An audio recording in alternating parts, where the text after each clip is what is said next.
folks, how are y'all tonight? So welcome to another episode of the Psychic Roundtable.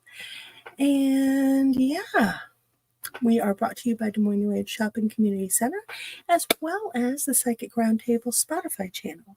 Now tonight we're going to do a little bit of ghost story and a little bit of planetary retrograde check-in, basically seeing how everybody is, checking in on everybody. It's pretty fluid because everybody's life is just absolute chaos right now, mine included. So without further ado, I am going to pull on Cask of Kasumi Readings. And here we go. How's it going? Crazy and chaotic. How about you? Pretty great. Really? That's awesome. Yeah, I had a really good day. I spent the day out with friends shopping and that. So that's cool. I like that. And, don't mind me. I'm in the middle of doing my nails, so Hey, it's all good, dude. It's all good. Oh. So I am going to let you go ahead and talk a little bit about yourself while I message everybody else their links. Now, I don't know how many people we're going to have on because Eden was really excited to be on here, but she's like, I'm stuck at work. I don't know Eden. I know. Eden is actually, I believe, married to an old acquaintance of mine, Chris. And Chris Terrell used to be in Tony's coven. I think he may still be, but he's actually an interesting fellow. If he ever has the time, he's a monk. He's an Aquarian monkey, so I don't think that dude ever has time to do anything. But always makes plans, yeah. I'd love to have him on because he's actually very interesting. Think Nico, but yeah, things have been pretty chaotic for him. No, he's got more of a fixed energy about him. Oh, that's what you mean. I thought you said you think Nico's going to come on. No. Think Nico's energy. Nico is an Aries monkey. Chris is a Aquarian monkey. So Nico is go. So the same thing, but stable. Yeah, same thing, but a little bit more. Yeah, that makes sense. Yeah, and lots of puns. Oh, dear God. Him and Dennis would get into pun offs. Ew. They're both sides. So it's like, sounds like pain. Yep. So yeah, if I ever got a chance to pull Chris on here, I would. But Eden is, I believe she's his wife. I'm pretty sure. I can't remember everything because, I don't even remember my own name at times. But no, Eden's really interesting. She is an author. She's also a Reiki master. She does a whole lot of different stuff. And she and I were talking back and forth about some of the stuff going on with the Fae energy and stuff, how it's been really, really chaotic. The portals have been really weird. She's like, do you mind if I'm like, no, absolutely. Let's talk about it. She was really excited to be here, but she's like, I can't work. So, yeah. Hopefully she'll be able to, hit some of it. Hold on. Kathy, hello. Hi, Kathy. Zane's Tarot. Hello, Cass and Alicia. You both look fabulous. Oh, thank you. I appreciate it. Cass, I'm going to let you talk while I message everybody their links. Okay. We also have Ash Gravity on, and she does astrology and tarot. Oh, cool. It's always nice to meet other tarot readers. Right? Okay, now if I can get the right tab, I'm literally looking at the tabs going, what? It's been that day.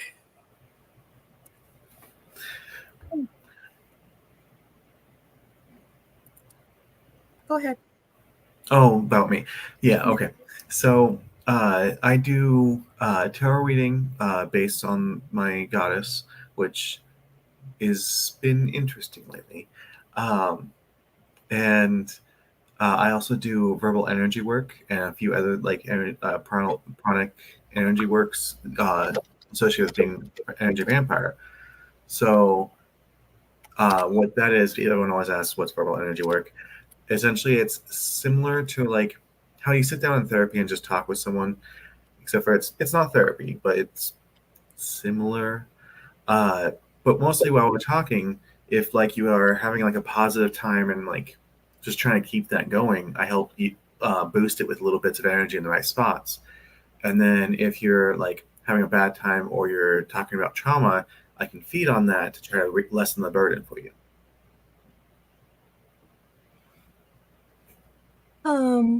Actually, you know what? Can you talk about a story where that happened recently? Because I know you've been doing more readings at the shop. Can you give an idea of what that was like? A I little. can't go in like major details because I do keep Well, confidentiality. But I had a friend vague. that Keep it stopped by. vague. Huh? Keep it vague. Of course. But I had a friend that stopped by the shop recently, and they wanted, like, at first they wanted a tarot reading, but it started focusing, like, I still did the reading for them, but they focused more on actually wanting to do the verbal energy work at a point. And it was mostly talking to them about like what's going on in their life, and that they were like frustrated about a few things. And now it was involving like their like sex life, because I mean they're good friends, so we got a bit deeper into it. But by doing so, they felt more confident to do what they wanted to do, and also felt like they they got rid of some of the doubts they had because I was able to feed Right. on them. Okay. So how is doubt energy? It's It's it's not unpleasant. It's just kind of boring, actually. It's kind of like a bland, not really bland, but like I wouldn't want to constantly consume it, but it's not nasty and okay. it's not tasty. It's just kind of in between. The great thing about them is that they're kind of manic. So my favorite flavor is excitement, and so they always like had a tinge of that with everything. But it got, because it's manic, it's like it gets extreme. So it's great, but it does get a bit tiring eventually. No, I get that.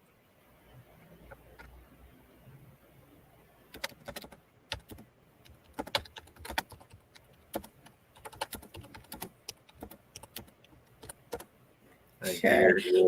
Now, AngelLynn said she might be able to be on for this, but she's not sure due to all the personal stress. Her health is taking Yeah, most I mean, she's of it. got so much family stuff going on. Well, it wasn't any surprise. Is she still with her son? Yes, in Okay. Texas. And she's still taking care of the grandma and the two big dogs and him. It's like, oh God. You know, AngelLynn is probably like 5'2" and 92 But she pounds does soaking wet. so much. You know, she's itty bitty teeny tiny. And I told her, you know, it's a good thing you're tough, because dang, some rough stuff.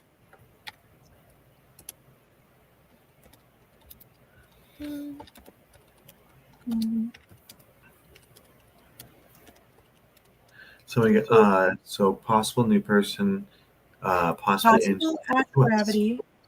Let me just make sure I got all the links out. All the tech around here is acting kind of weird. Yeah, they don't like you that much. Well, I have a feeling it's some other stuff going on, if you know what I mean. That's fair.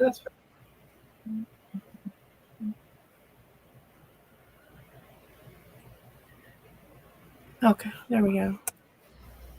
No, but anywho, now everything's been going a little weird. Well, you know what's going on with the plumbing here at the house and all that fun stuff.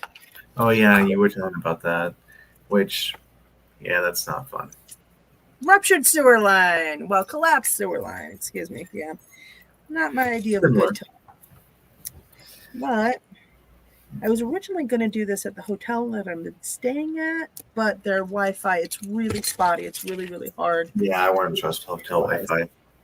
Which, I mean, it's a great hotel. I really like it. They're really nice people. And they've got on-site laundry, so I'm really happy. But it's just the Wi-Fi it does not work for casting.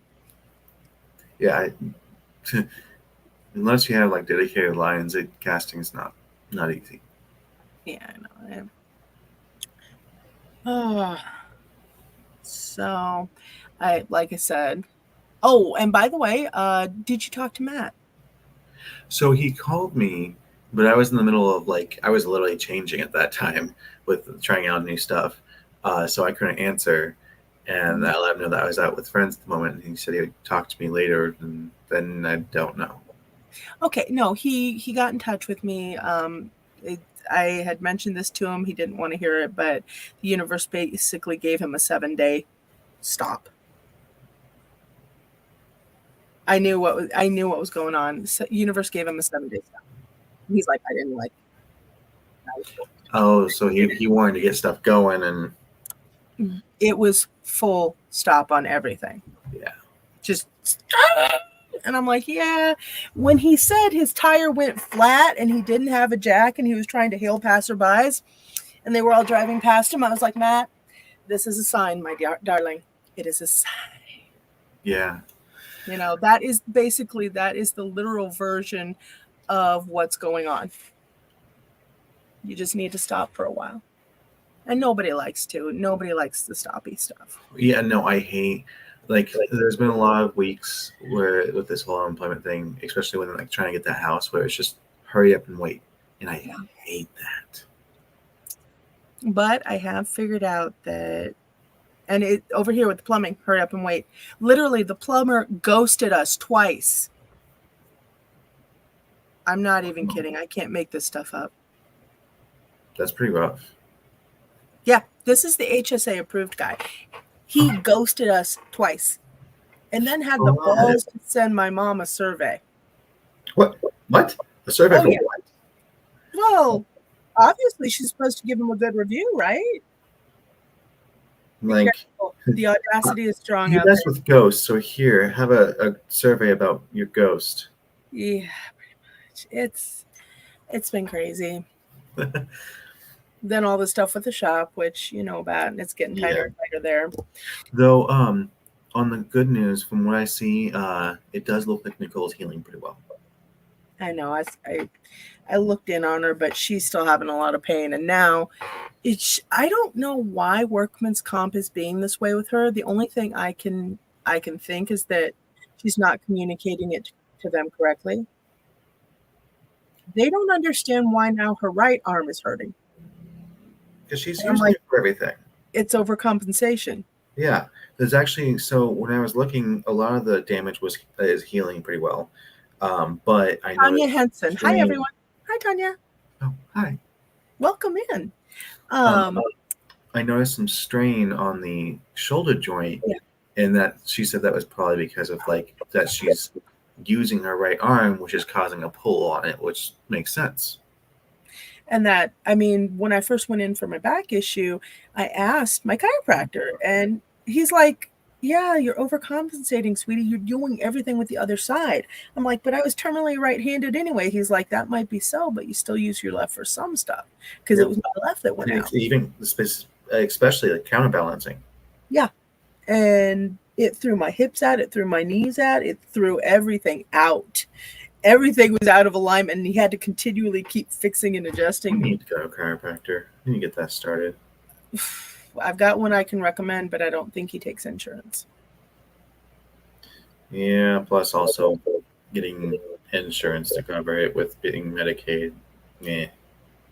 I will tell you, though, I am very picky about my chiropractors. I've been going to this guy for a long time, and What? I get that. Like I've had a couple where it's like they were acting like they were doing something and there was nothing going on. It's like, yeah, I'm not going to pay for to get this constantly. It's honestly massage therapists, Reikiists, chiropractors, anybody that's going to put their hands on me. No. That's true.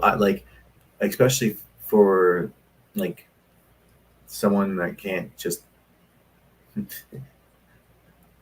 counter lash feed. Well, no.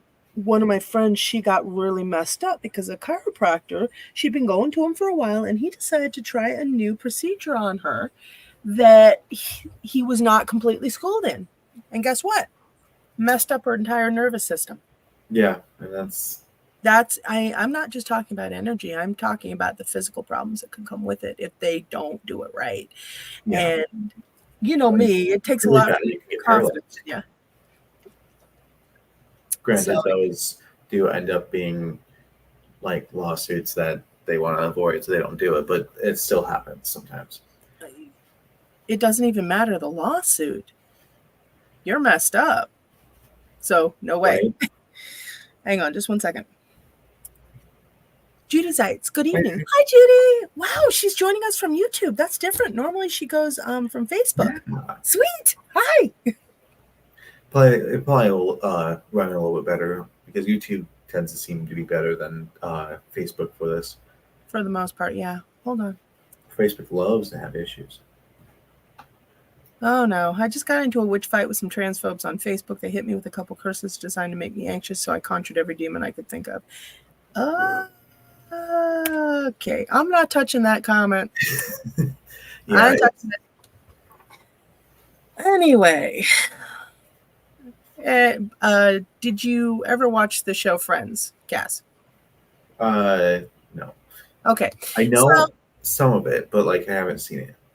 So I'm going to quote Ross here when I say, and the word we're looking for is anyway.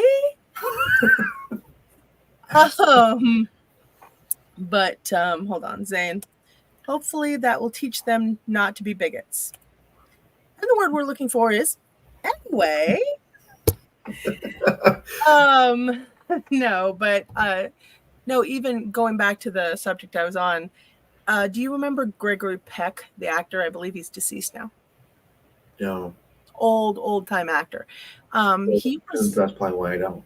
He was in a dance class. He actually did an interview about this. He was in a dance class and he had to train for a movie he was doing. And the dance instructor, she was a female, and she's like, "Oh, Greg, come on. I know you can do better than that." He's like, "No, I really can't. I can't move down on my knees." And she's like, "Oh, I think you can." She took her knee and put it into the small of his back and pressed him down. He had permanent back trouble after that. Yeah. And not even between genders. It's like literally everyone has a different body type. But that's what I mean. Most of your professional people believe everybody is a number and a box.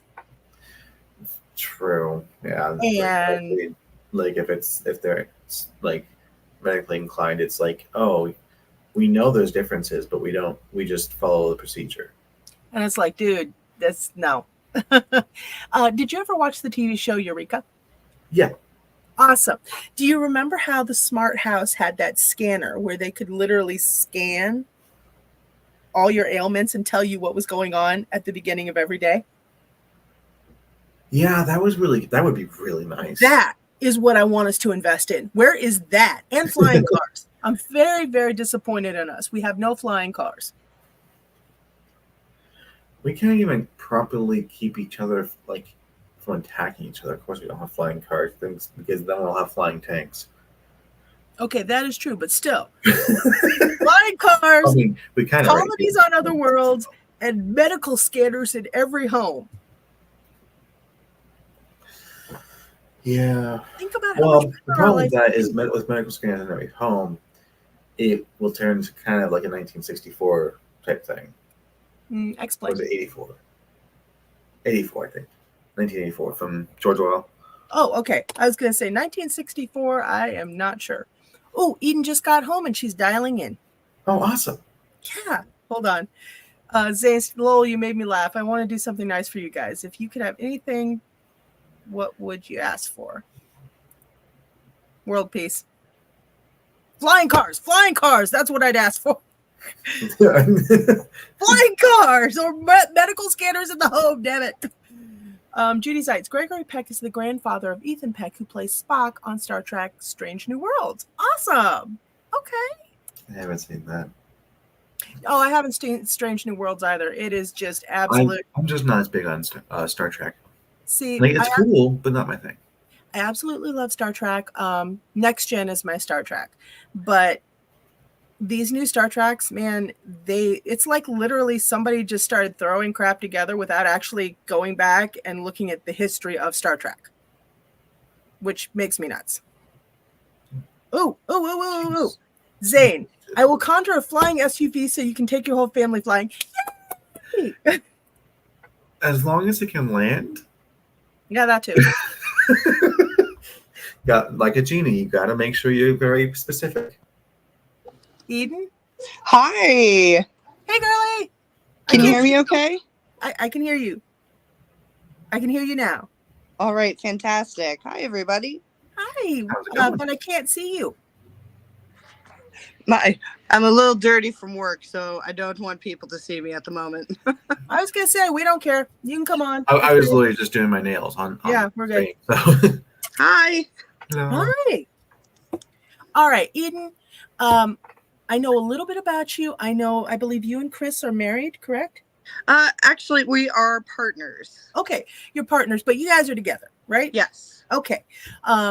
I hope you are. You have a kid together, and he's pretty cute. Yeah. So also pass on the invitation for Chris to show up on one of these two. I definitely will. Will. Tell me a little bit more about yourself because I don't know that much about you. Well, I'm long-term gifted.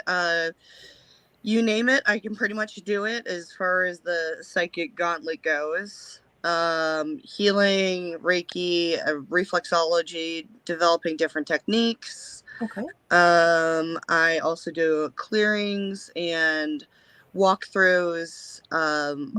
What do you mean? What is your vernacular of walkthrough? Walkthrough is when I'm invited to a person's house because they're having struggles energetically.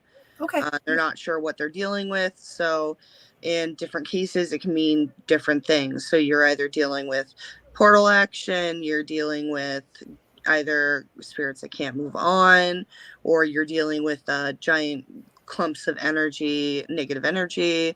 Sometimes maybe an offshoot from a ley line is causing some issues. And I help clean that up for people. Awesome. Now in my shop, I call that a diagnostic. So I like that. Well, we run diagnostics on houses, land, people, pets, you name it. But a walkthrough, I've heard the term before, but I wasn't quite sure what all that entailed. So awesome. I like diagnostic better, actually. That's nice. If you think about it, it's kind You of gotta figure it out before you can do that stuff. You're running it like you would run it on a car. You're running a diagnostic to figure out, what's going on here. Yeah. Okay. Now, how long have you been doing that? I've been doing that ever since I was a little kid. How old are you? And I took I retired for about 10 years. Mm-hmm. And then I started working back up for a holistic company. And they're like, well, what else do you do? Then I tell them, and they're like, oh my God. So we ended up finding a market for it over in the Jefferson area. And there's a lot there. Yeah, there's a very hard market because the company or the people around here are very, very religious, and they don't quite understand the little nuances. So it's some days are better than others when you're trying to explain, especially when you do a Reiki session with them and you start digging up stuff from their souls and whatnot. It can be a little much. Also, just to be open about this, please no Reiki around me. I'm an energy vamp, and it's unpleasant. It's like a heavy sickness for me. But a good one. He focuses on the positive attributes of being an energy vampire. Yeah, I'm an ethical, and I focus, I want to try to find ways to make it a positive thing. Mm-hmm. And we're actually looking at him at Cass mentoring others. Yeah, that would be fantastic. There are too many energy unconscious vamps out there. It causes an issue. Yeah. And not to mention, you get cast in such a bad light, and not all energy vampires are like that. Yeah, those that are ethical, we're trying to just live without causing issues. Mm-hmm. Now, Eden, how old are you? What's your sign mix up? Eastern and Western? I'm years old. And oh, come on, I'm 42. Yeah, I'm 31, so I'm 29. Haha, funny. I'm 39 years old. I am a Pisces with an Aries rise and a Scorpio moon. And what's your Chinese? I am an ox. Nice, a Pisces oxen. Oh, yeah. That's actually a good balance. I was going to say, I've known quite a few. And the thing is, they're either awesome or Yes. Yes. So true. Oh my God. So yeah. Well, I'm glad you're going to the awesome side. The stubbornness has to be used for good, as far as I'm concerned. Oh yeah, definitely. Zane's Tarot. Eden, thank you for your service as a healer. And Zane's Tarot, your presence is calming. Nice. Yeah, it's awesome.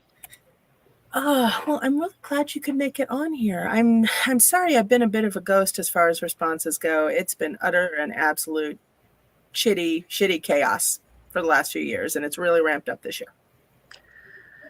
No kidding. How many retrogrades are we going through right now? 5. Yeah, I was gonna say like 5. We just ended one, and then another one switched out, and I was like, "Hey!" And I'm like, "Ooh." So yeah. It wasn't. Was it Uranus or Neptune that swapped out? No, Mercury left. Uranus started. Uranus. Okay. Yeah. Thought so. I was like, one of those is the one that swapped in.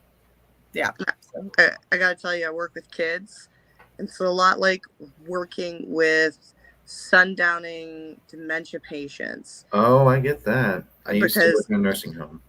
Exactly, and it's the same thing, and the kids feel it, and they go feral. Yeah, you're right. Yeah. So trying to change everything up a little bit to go through that. And the funny thing is, they're like, "Oh, you're nuts. This isn't going to be a big deal." I'm like, "Trust me. Just trust me on this." Yep. You'll want all preparations. Nah. It took them a day or two, but then they were like, "Okay, what else is in retrograde? Can you help us out?" Yep.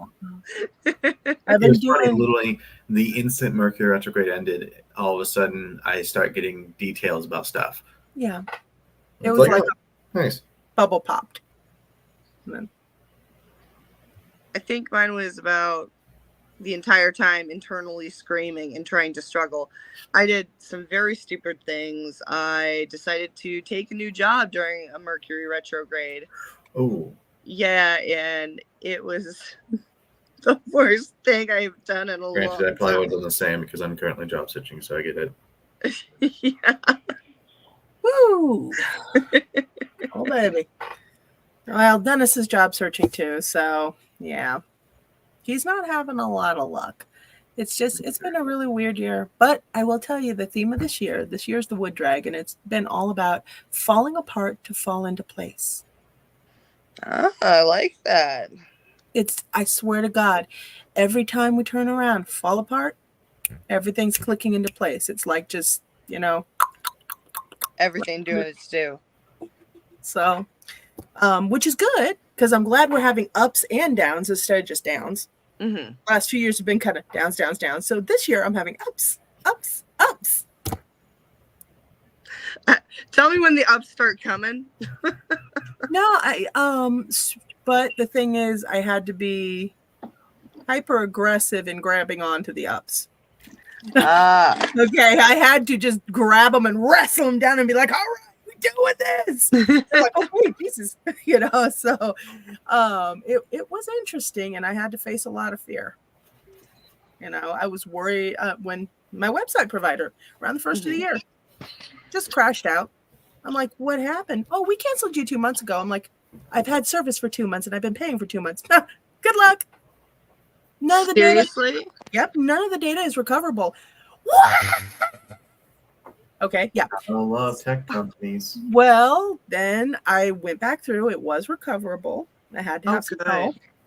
And so I'm slowly rebuilding my site on Wix, which is completely foreign. I hated it 10 years ago, but they made a lot of upgrades. They're nice now. I've seen, and you don't have to go through the whole coding process. Yep, but it's still a huge learning curve for me. They're like, use this element. What is an element? Oh my God. So I'm way behind the tech curve. All my generation was like doing tech and all that stuff, and I'm off like painting and making ceramics and shit. So just Hold on. Zane's Tarot. Cass, have you ever tried feeding on the night sky? Vampires do that when they need to relax. That's interesting. It actually, like, especially depending on the moon phase, it is quite nice. It's not filling, but it again, it's like feeding from nature. It's like eating a salad. It's pleasant, but not filling.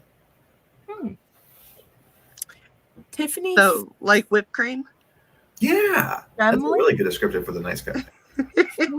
Femling? What the Sigma? I am not sure, Tiffany. I need some context on that. I think there's like saying like WTF. Okay. But, It's like more I'm not sure. friendly manner. But yeah, no. So it's been an interesting year, but I'm having ups. It's a lot of really good things are coming up. Yeah, Just, like today was great. yeah, it's just really rough. It's kind of an emotional roller coaster too. Very much. Dennis's job called him, long-time job. He's had it for years. They called him all in around the first of the year. Oh, by the way, we're closing the company. So, bye. And the drivers were like, this is not funny. And they're like, I know it's not funny. That's because it's not a joke. See ya. Then the car accident. Then the hospital visits. We had to cancel our March fair because he was in and out of the hospital. By the way, we still have some vendors that feel it was incredibly inconvenient that he had to go into the hospital. Yeah, no, you're going to love that. Oh, yeah, no. Yeah. Ooh, holding back curse words. Yeah, they verbally abused the fairgrounds. Mm-hmm. They verbally abused Dennis. They verbally abused me, and I'm like, guys, you need to calm down. It's only a very small percentage, but they were buttholes. So then he finally gets another job. Mm-hmm. And then they let him go 3 months later. It's like, see ya. Bye-bye. Seriously? Yeah. And all through this, Medicaid, because I don't have money for insurance, so Medicaid has been like, you make too much money. I'm like, literally, we have nothing. Yeah.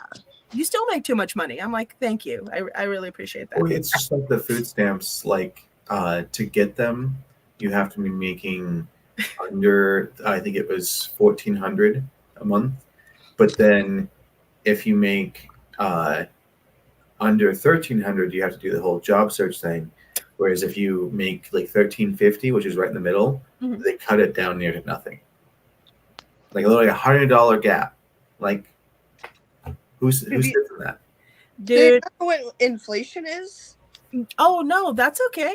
A lot of people, including my dad, getting thrown off disability. Doesn't matter if they can't work. Oh yeah, the government's rebooting their system. Luckily, my dad's still on it. He's good, but yeah. Yeah, I'm still fighting for that. A guy I know, he's out of state.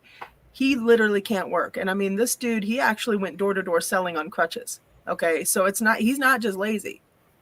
Yeah. It's like, I'm still trying to get a job, even though like I have to tell the employer that I'm likely going to show up in a wheelchair often. Like, but then they're like, oh, we don't want that. Like, but they say it in a way that I can't legally cause any issue. Yeah. No, my friend out of state, they chucked his ass right off disability. No food stamps, no nothing. He's lost what, 32% body mass this year because he's eaten like once a day. Yeah, I'm gonna break the cussing word. That's bullshit. Yeah, I know, right? Okay. Don't worry. Sometimes it slips out. I have a long customer service and retail background and phone service background, so swearing is just going to be a thing eventually, every once in a while. Well, there's no other great word for it. Like, why can't we just reach out and help our fellow man without having to go through all these hoops? Right. Because if they did, well, nope, that's going to get into politics, and yeah, I'm pretty much anti-government anyway. I'm getting there. I'm getting. No, I literally took a political quiz once, and they were like, "Are you left or right leaning?" And they did all the different quadrants and everything, and apparently, I'm actually an anarchist. Oh, okay. They had questions in there. They're like, okay, so if there was a political rally going on, would you be rallying? Would you be the people protecting the politicos? Or would you be inside the building burning all the records? And I'm like, well, inside the building burning all the records, obviously. Yes. Yeah. So, yeah, I'm all the way on the other end. But yeah. No, I have utter faith in the government's ability to hose us over. Simply because the government has gotten so big that it is its own organism. And when you have something that's its own organism, the only thing it's going to care about is its own needs. And Yeah, there you go. yeah. So it's not really anything personal. It's just, it is what it is. I don't know. I did hear a bunch of witches getting together on Witch Talk and putting a karma curse on a certain political person and watching that unravel itself. I was going to say, anybody political, anybody that is presidential, House, anything like that, I have a feeling they're mostly just puppets. If you look at their campaign promises and then you look at what they actually do, it all falls in line. Both parties, it doesn't matter. So that tells me that there's a more shadow agenda. Oh, there always is. And I think there always will be, because there's always somebody behind the figurehead. Ignore the man behind the curtain, but that no, ignore the man but okay, but you know, so yeah. Then they'll create troubles where there shouldn't have been. I think the whole banning TikTok thing was a giant flag operation to get people distracted away from people. Oh no, whenever you see, my dad always said, whenever you see something over here, look here. There's always a fend. So whatever's going on over here, look here. It's just like during COVID, all of a sudden they're like, oh yeah, aliens are real. And everyone's like, yeah, we're stop trying to distract us. We know. It's like, they tried. We're like, yeah, you know what? So with everything else going on, nobody cares. It's Tell them to come down and pay our rent, and then we can go from there. Yeah, well, unfortunately, the government did a huge power flex with COVID and then realized they didn't have the money for it, and now they're taking it out on the citizens. And I'm like, no, you need to take it out of your own paychecks. Yeah, I agree. When you want to do a power flex, then you better start paying up for it.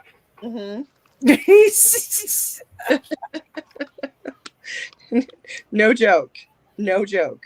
Unfortunately, the government's not listening. They're like, yeah, what are you going to do about it? It's like, let me make a few phone calls. What starts pouring.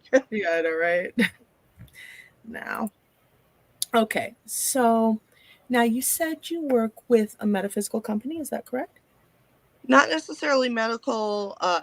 Metaphysical company, as much as it's called Absolute Quality of Life. Okay. Wellness Center. Ooh. And we started out doing Reiki and reflexology, but as we had more people coming in after the Reiki sessions, which were very, very in depth, we started expanding our tarot section, our diagnostic section. I'm going to start using that now. It's beautiful. And then I started creating my own. I got to patent this, and I'm in the process, but there's so much paperwork to do. Something called a fleeky, which is where you pull reflexology through, and you combine reflexology and Reiki through the foot, and you'll be able to run a dual session just by working on their foot. That's neat. Of course, I actually hate touching people, but good job. No, my dad's a naturopath. He was a single dad, so he raised me alone since I was 7.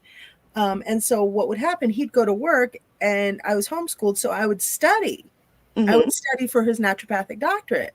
I got him high marks, but the 2 things I didn't want to study, and I told him, was massage and reflexology, because I felt that touching people and touching their feet was gross. Yeah, but some of my abilities work better if I can touch somebody. No, I think that's absolutely awesome. I'm just telling you, I think, well, there are some people where I'll get near and I get the vibe. It's like, I'm like, nope. We had that moment at one of the new places that I'm working at. They had new, and I said, nope. They're like, you didn't even talk to her. I said, just trust me. It's It's amazing when you actually really start tuning in. It's amazing. You're kind of like, no, you're okay. No, definitely not you. You know? Get me the hose. Yeah, pretty much. Oh God, I remember this. There was this one chick. She came into my old shop, and everybody thought she was nice and everything like that. But when I dropped into my second site, it was like she had roaches crawling all over her, and they were dropping off onto my counter and everything. I'm like, whoa! And she's like, "Can I hold your baby?" I'm like, "No, you can't. No." You know? Oh God, I had somebody on a table, Mm. and I was trying to calm them down. And when I was looking through my site, tons of spiders, creepy crawly with like green and red eyes, and it was just so gross. And I'm sitting there and I'm getting rid of them, and I'm like, Good question. Were they a negative energy or an entity, or were they actually this person's spirits? No, it wasn't the spirit. It was over top of her natural energy, because I could see a little bit start to poke through. But she was covered pretty thick. Soul scabies, got it. Yeah, I'm not going to sleep well tonight just thinking about it. No, I'm actually a huge arachnophobe, but a lot of my guides, they come as spiders. I think somebody's having a little fun at my expense. And I love spiders, so. Yeah, I'm an arachnophobe.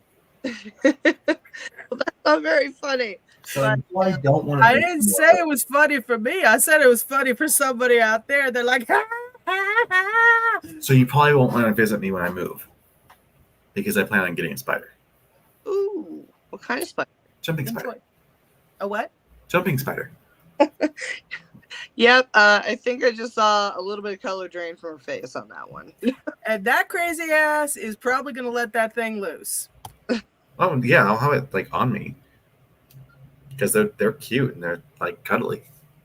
This could actually work in your favor. Just walk up to the door if somebody tries to bother you. And I know, right? Have it on your shoulder. Yeah, like Jehovah's Witness show up and I just be like, "Hey, you want to see my pet?" It's like, we're gonna go. I'm good. No, thank you. Hey, one of the things that keeps me going is just messing with people. It's not my fault they chose my house to turn up into. Right? See, I am not one of the. I feel really bad. My husband's a Gemini. He's a Gemini horse, and he's a lot more social than I am. But I absolutely hate having people at my house. Yeah, it's a boundaries thing. You know, It's the sacred space is the house. I love it. I just like being in my home. See, and I haven't had much of an issue with that, but it's probably because if they leave something, I can just eat it. Probably. Exactly. You don't have any worries. Almost nothing could come at you. I mean, it's just like when I'm thrift shopping. Yeah. Yeah, I guess something. Yeah, it's not great, but I can feed off of it and just clear it up. Literally, when you said that, I'm like, oh my God, thrifting, get the sage, get the selenite. Oh, psychic vampire, we're good. They'll be fine. It's funny, actually, the skirts I got today, you can tell that they're from a businesswoman, and it was like, there's a lot of stress imbued into them, and I'm like, not great, but I can get rid of it. Wait a second. Okay, hear me out. Spooky antiquing. What do you guys say? You guys go ahead. I've had enough fun with the spirit world tromping through my bedroom every night. I've already had some fun with that. So actually those buttons that I give out at the shop, they're from antique stores. Tell Eden what that is about. Okay. Nico gave him a good theory. He gave Cass a good theory because Cass is trying to feed ethically. Yeah, so I've been trying to find a way because when I'm really low on energy, it's really hard to feed anyways, and it gets kind of dangerous, and I need something to be able to top off from. And so I was like, I need some sort of battery. Mm-hmm. And first we like maybe some stones, stuff like that, which actually I just did find one today that will do okay. Which one? A huge chunk of hematite. Hematite, really? That surprises me. Right? Because I don't know and all that, but it's the lodestone aspect of it, the magnetic and that. Yeah. It's like a battery. Nice.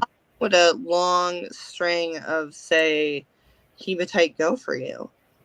Leaving it in the proper areas to be charged. And so and that's the thing is I I'd realized that explains what had happened with the hematite. I was trying to see if it worked before, and it wasn't working so well because I would eat it and it would break.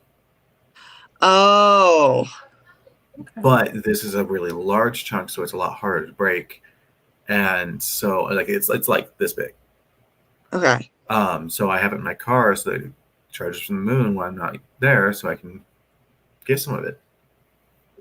Okay. But anyways, so we thought buttons as like worry stones for people. They pour their like negative energy and stuff like that into it, and I can eat that since I have a filter. And so it's like it is something I can like use, and so I'm handing it out to people. I went and got a bunch of different antique buttons, which I did like eat what was on them, which wasn't great. It was just stale. And I mean they're antiques, makes sense. But so they're nice and empty and clear, so that people can take and use them, come in, trade them out, so I have a fresh battery to like clean up again. That's super awesome. Really. And so far, no one except for Simone has like turned them back in. Well, So I'm Simone's still waiting on got that. a lot going on.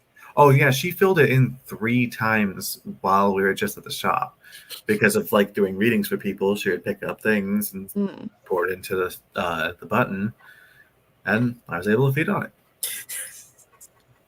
Hey, Cass, want to toss me one of those buttons?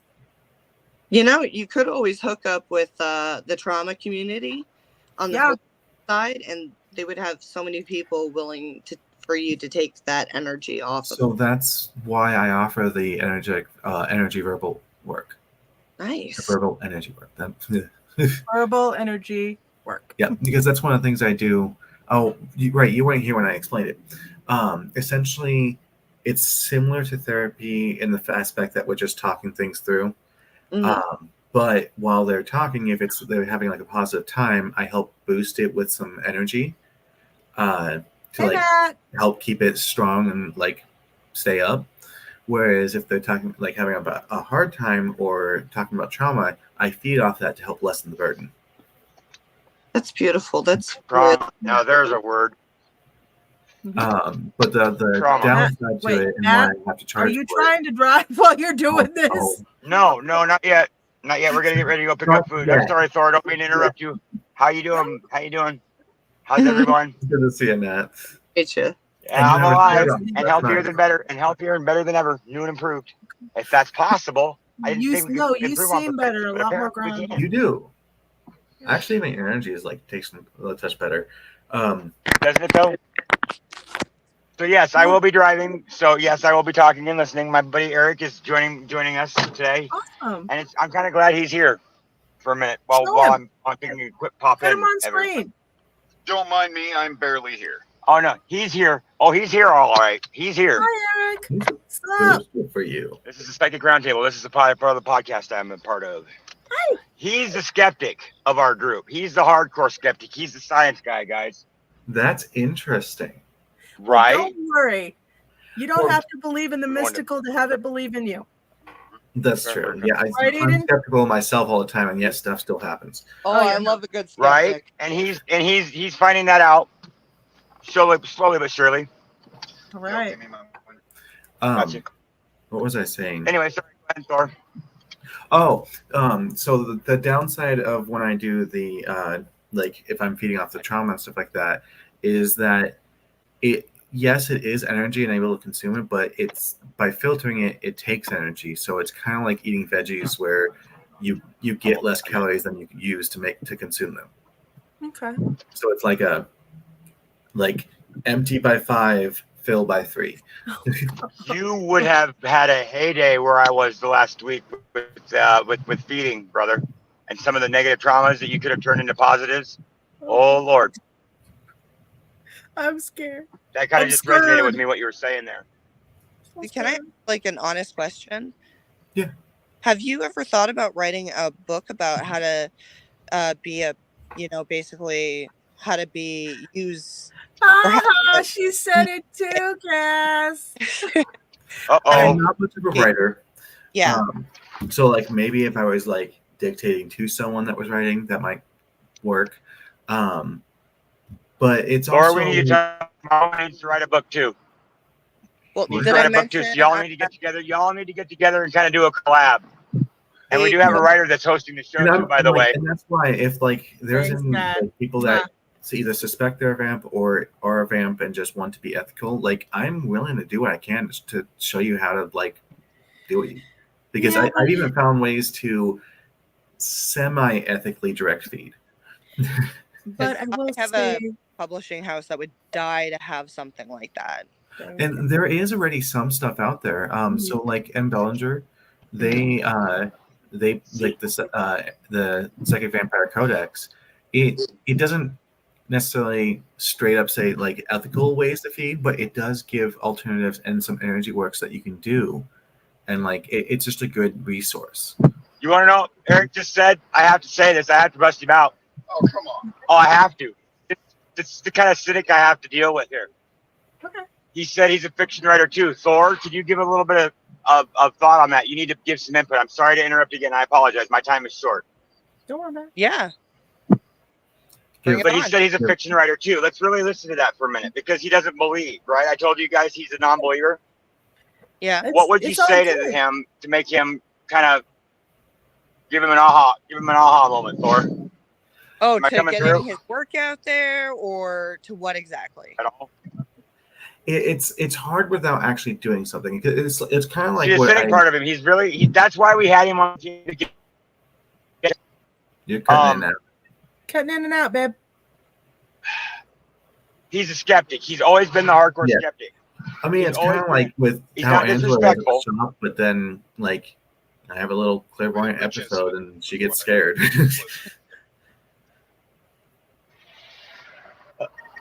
Well, Thor, it's easy to get scared. what with would you this. say to the people that don't believe that necessarily energy vampires are a real thing? I guess is what I'm trying to get a question out. Okay, yeah, that's actually Well, interesting. What? Ooh, what would you say? that's a good but hard one.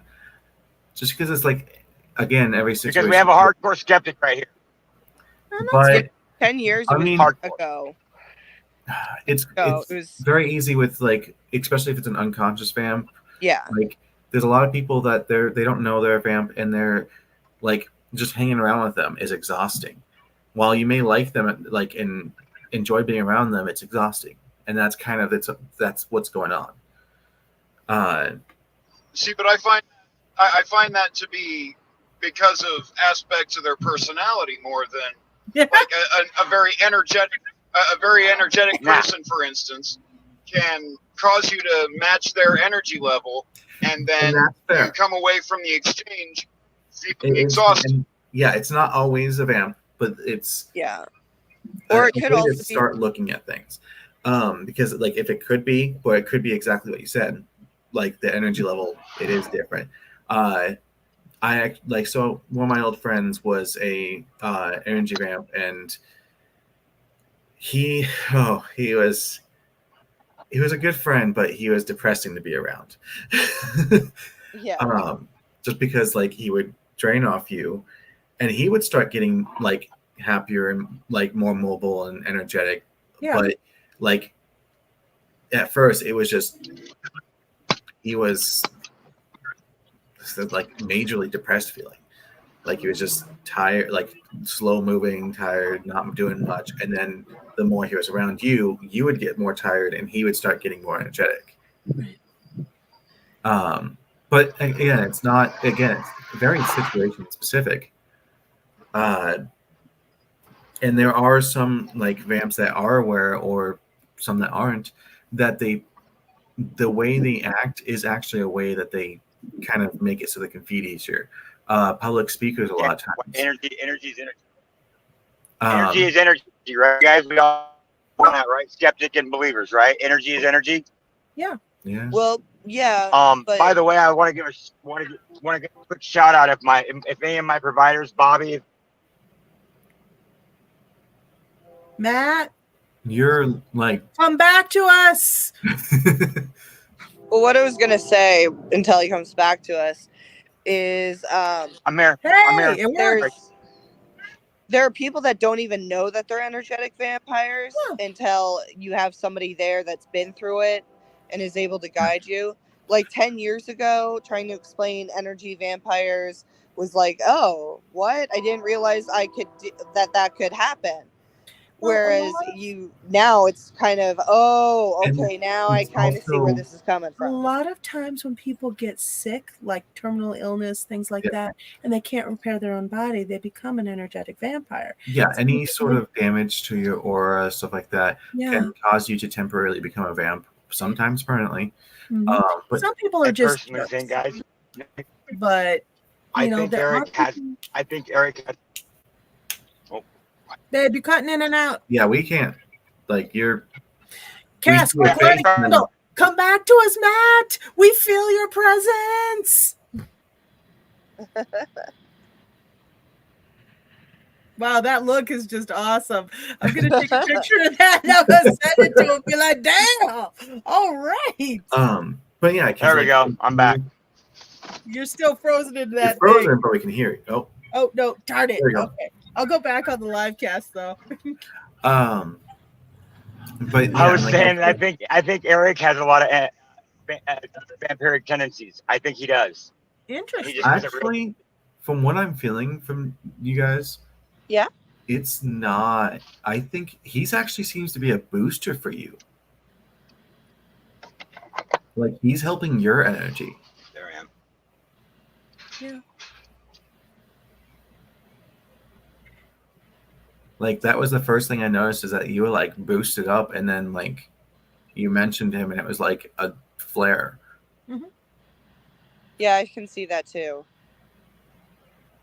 Although Eric's energy feels a little bit cold. He's an energy booster to you, at least. Yeah. Which is kind of cute. It's adorable. Right. It's always fun to see stuff like that. Yeah, for sure.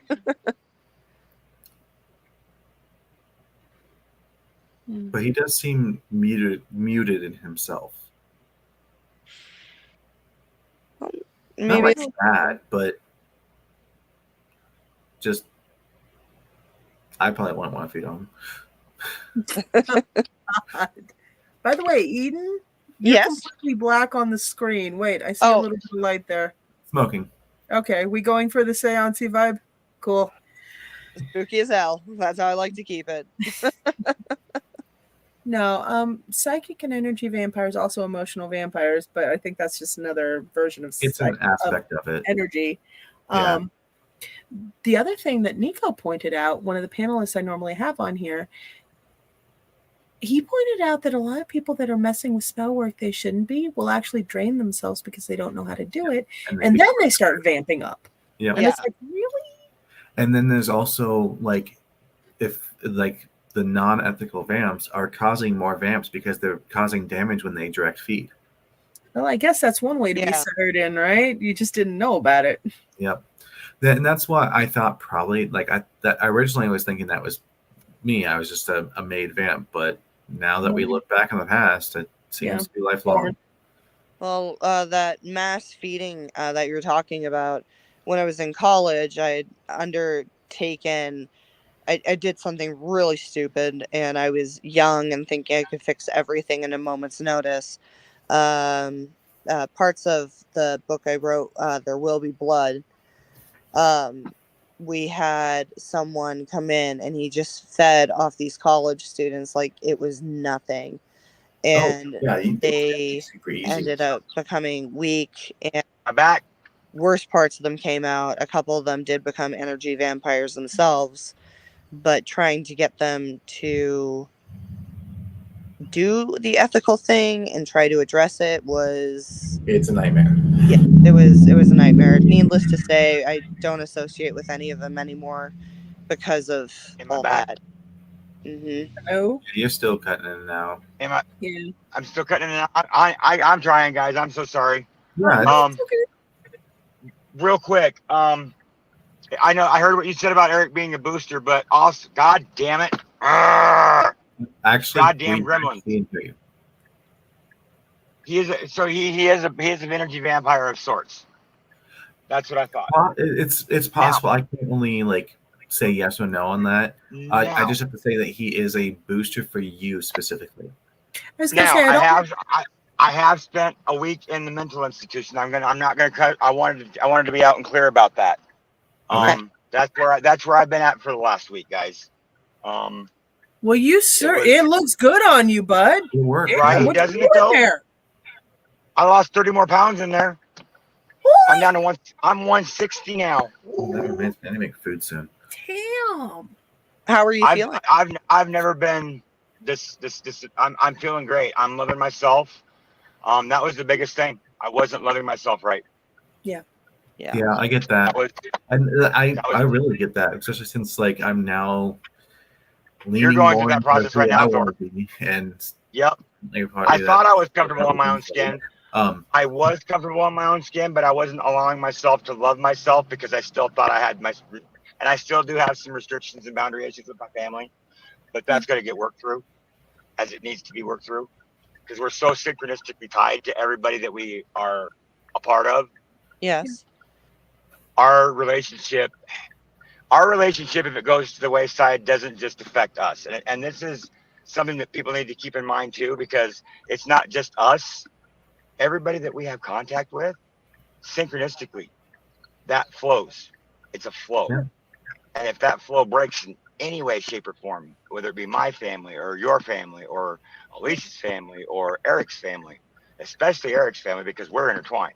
And we all here in this group are intertwined. Yeah. So there's so much on the line to make sure that we have to love ourselves, because we can't love people properly and help and give the help that they need if we don't love ourselves first. Yeah. Yeah. Period. Unconditionally. We have to love ourselves unconditionally like we love everybody else. I love everybody unconditionally. Alicia knows that. Thor knows that. Everybody here knows that. When I love, you get my heart. You get my heart completely, no matter what you may do to me. And I still have that and I still do that, but now I know that I can give myself that heart too and be fine with that. And I'm comfortable with that, no matter what it takes. Challenge. No matter what. It's a big challenge, but it wasn't easy. And I did it actually I did it in 3 days. The first 2 days I was there, I was pissed. My daughter's court ordered me in. Yeah. Said they were coming to talk with me and sent sheriffs to get me instead. So I'm putting that out there. But you know what? I'm not mad. I'm not. I'm actually glad. I'm not happy that I got met with police office. You know what? Yeah. They did what they had to do to make sure their dad got help. And they were brave enough to do that. And they were brave enough to do that in the end. And I commend them for that. That's awesome. So I would like to do a whole show on mental health. I told Alicia that I would like to do a show on that, since we're kind of doing a little of this and a little of that tonight, and check-ins.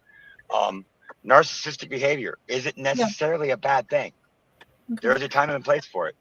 There is. There really is. Still, but a lot of times it's in the wrong place for. It's misplaced, and it's a very powerful power that us humans have, not realizing it. And if we wield it wrong, we destroy lives. Yeah. Agreed. Period.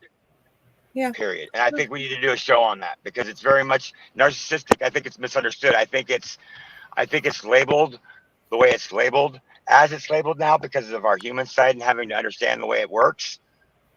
But being one and having an understanding of it, it's a unique insight. You know what I'm saying? Yeah. I'm a healthy narcissist. That's a fucking contradiction of terms. Have you ever heard? Have you ever heard that, Alicia? I'm a healthy narcissist. Yes, I have actually. Have you? So, damn, I was hoping I had that approach myself. To be a narcissist, but to not cause. Because the part of being a narcissist is loving yourself, being able to love yourself, but loving yourself too much, watching that ego, keeping that ego in check, balances people. Balance. Yeah, you just caused poor Eden. That's what it's about. I clutched my pearls. Balance. Yeah, I said balance. Right. She's trying to balance that shit. You got it. Who's with us in the bottom corner? I have not been able to meet her yet. Who's with us? Eden. Matt. Eden. Eden, nice to meet you, my dear. Nice to meet you.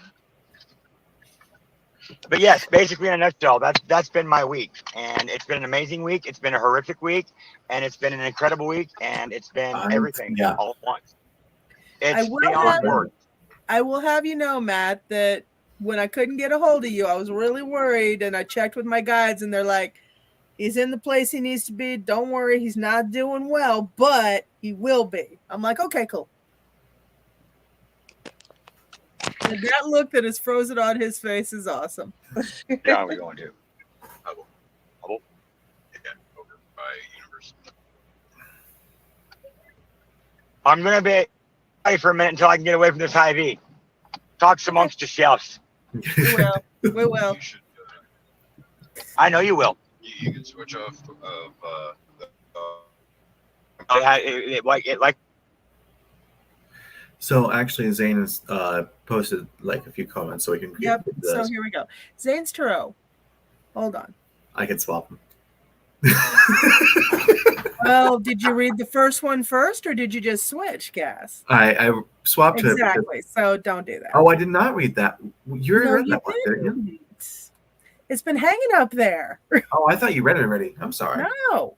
Zane's Tarot. I made a joke yesterday about And putting I'm back. skeletons in my closet, so my mom bought me one, and it's hanging in my closet.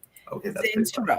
Vampires get a bad rap, but when you feed on energy, it makes the energy you fed upon grow back stronger. That's interesting. Cass, thoughts on that? But pause So- for a minute. Pause. Vampires. I'm going to dip while I can. I love you Okay. guys so very much. And I will be on next. I will be on next week, guys. I love you so much. Love you. Bye. Bye. Okay. Vampirism is mostly meant to be used to make yourself and your target feel good. That's an interesting idea. Somewhat. I Okay, can so say as anecdotal evidence that I only eat maybe once a day and not very much food because I vamp all night. I tried once not feeding on energy for a week and got ravenously hungry. okay, so first part about when energy feed on comes back stronger. That is a thing. That is exactly one of the things that I'm trying to make a good thing out of, because if I feed on stagnant energy, it starts the flow moving again. Feeding on a blocked chakra point can cause it to like let loose and actually start flowing again, kind of like a clogged drain. Yeah. But so like that's one of the things that I'm trying to like dial in. Like I've done it and it's worked, but I just want to like perfect it first. Yeah. Before making it like a full service. And the making yourself and your target feel good, it kind of it's not meant to be that, but it is a good use of it, because you can like get rid of stagnation, you can clear blocks points, you can siphon off negative emotions if you're one that has a filter like me. I have never had an energy vampire make me feel good. Most any that's non-ethical Sure. won't. Because they're kind of narcissistic in that aspect. They're not caring about everyone else, they're caring about themselves. But those that do care, or if you are in an intimate relationship with one, they can do a lot of things that get pretty fun, because we work with energy, so we know what to do with some things. Hey guys, talk amongst yourselves for a minute. I just heard something very concerning at home. Yeah, go ahead, and I'll continue on Zane's of this part. As for the eating once a day and like because you vamp all night, that is a somewhat thing. It's not healthy, but it is a thing that when we feed a lot, we feel full, so we don't feel hungry, but we still do need to eat physical food, and vice versa. When we like eat more physical food, a lot of times we don't realize that we're low on energy. So we have to try to find a balance. So would you compare it somewhat to like an eating disorder of sorts? Ooh, almost. Not exactly, but that is an interesting concept. Like a binge eating disorder, like binging at night, so you don't have to eat To through. eat during the day. Yeah. Because it is unhealthy as well. Very unhealthy. Because either way, you're missing out on something you need because you're overindulging in another. Plus, also vamping too much, the more we feed, like once we get to near full, if we continue going to that full point, it goes farther. So it's like then we start to need more and more. So it keeps enlarging the space that you're trying to fill. It's like growing your stomach. Yeah.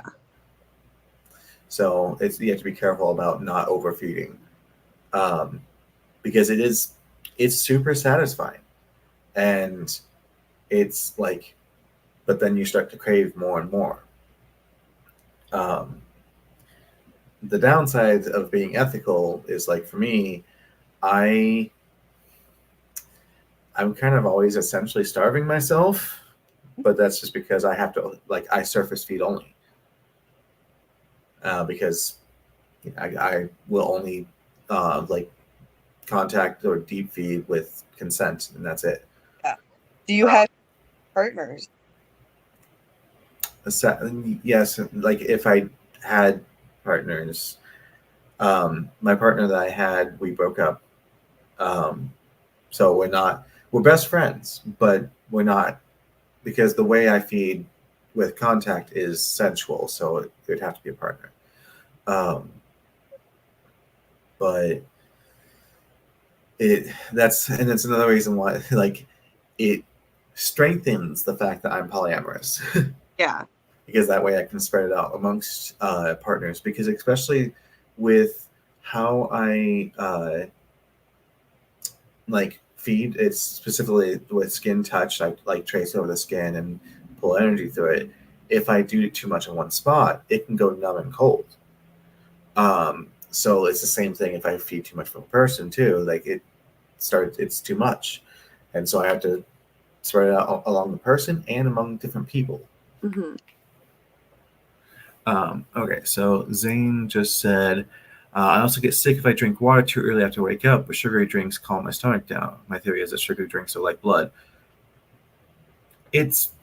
That actually is most likely due to the calories from not eating but vamping too much, so that your body is going, hey, you actually need nutrients, not just energy. Because, like, I actually have issues with sugary drinks in the morning, but that's because I do my best to eat regularly, and I'm actually low on energy most of the time. And then Paul Scott said, Zane, is that common for energy vampires drinking sugar over water? It is pretty common, but it's not. It's causation, not correlation, because it's essentially a lot. If they're vamping a lot, they aren't eating enough, so they tend to drink more like sugary drinks because it's a calorie boost. And then vice versa, if you're not vamping enough, you're still feeling hungry because of it. Which also is fun with my meds. Well, I guess that makes a lot of sense, because your body will go for the thing that will burn the most. Like, you'll need calories and sugars to try to boost your energy as much as you can in the most human form. Yep. It's just like how, like, when you're in a good calorie spot, veggies actually sound great because you just need the nutrients and it's not caring about the calories. That's why I really focus on intuitive eating, because it's one, kind of love the dinosaur.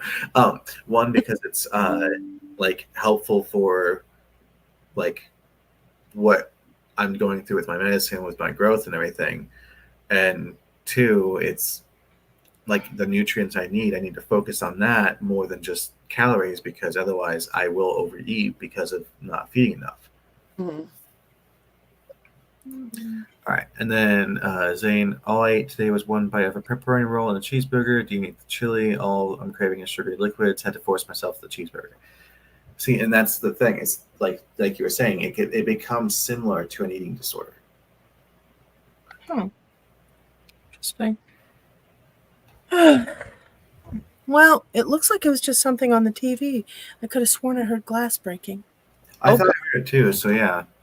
That was very uncomfortable. But I looked everywhere. No glass. I think I can live with that for you. No shit. Right. Anyway, so we're stuck with the green screen for right now because my camera never likes it when I go off cam. Yeah. Oh, that's fair. Yeah. So it's like, I'm like, what? Anyway. But Yeah. We're stuck with green screen.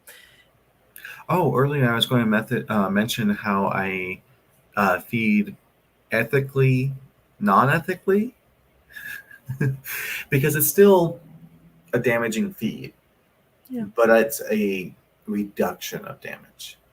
Really? It's because most of the time, I did mention this to you, I think, about because most of the time when a vamp feeds, they extend a part of their aura, stabbing into the other person's aura to feed from them. Right. And that causes a lot of damage. And like my way I was doing it before was bringing the energy to that point. Yes, it still leaks, but it heals faster, but it's still pretty bad. Okay. The way I've been doing it recently is essentially turning like that spike of aura into like a bunch of little needles. So it's smaller points of damage, still the same amount total, but they're easier for the body to heal. Yeah. But it's also harder to draw from, so you don't get as great of a feed. Okay. What was? I was to say that's not on my end. Must have been a phone vibrating. Alrighty. Somebody It's probably my end. Okay. Then I won't make any of the jokes. Anyways,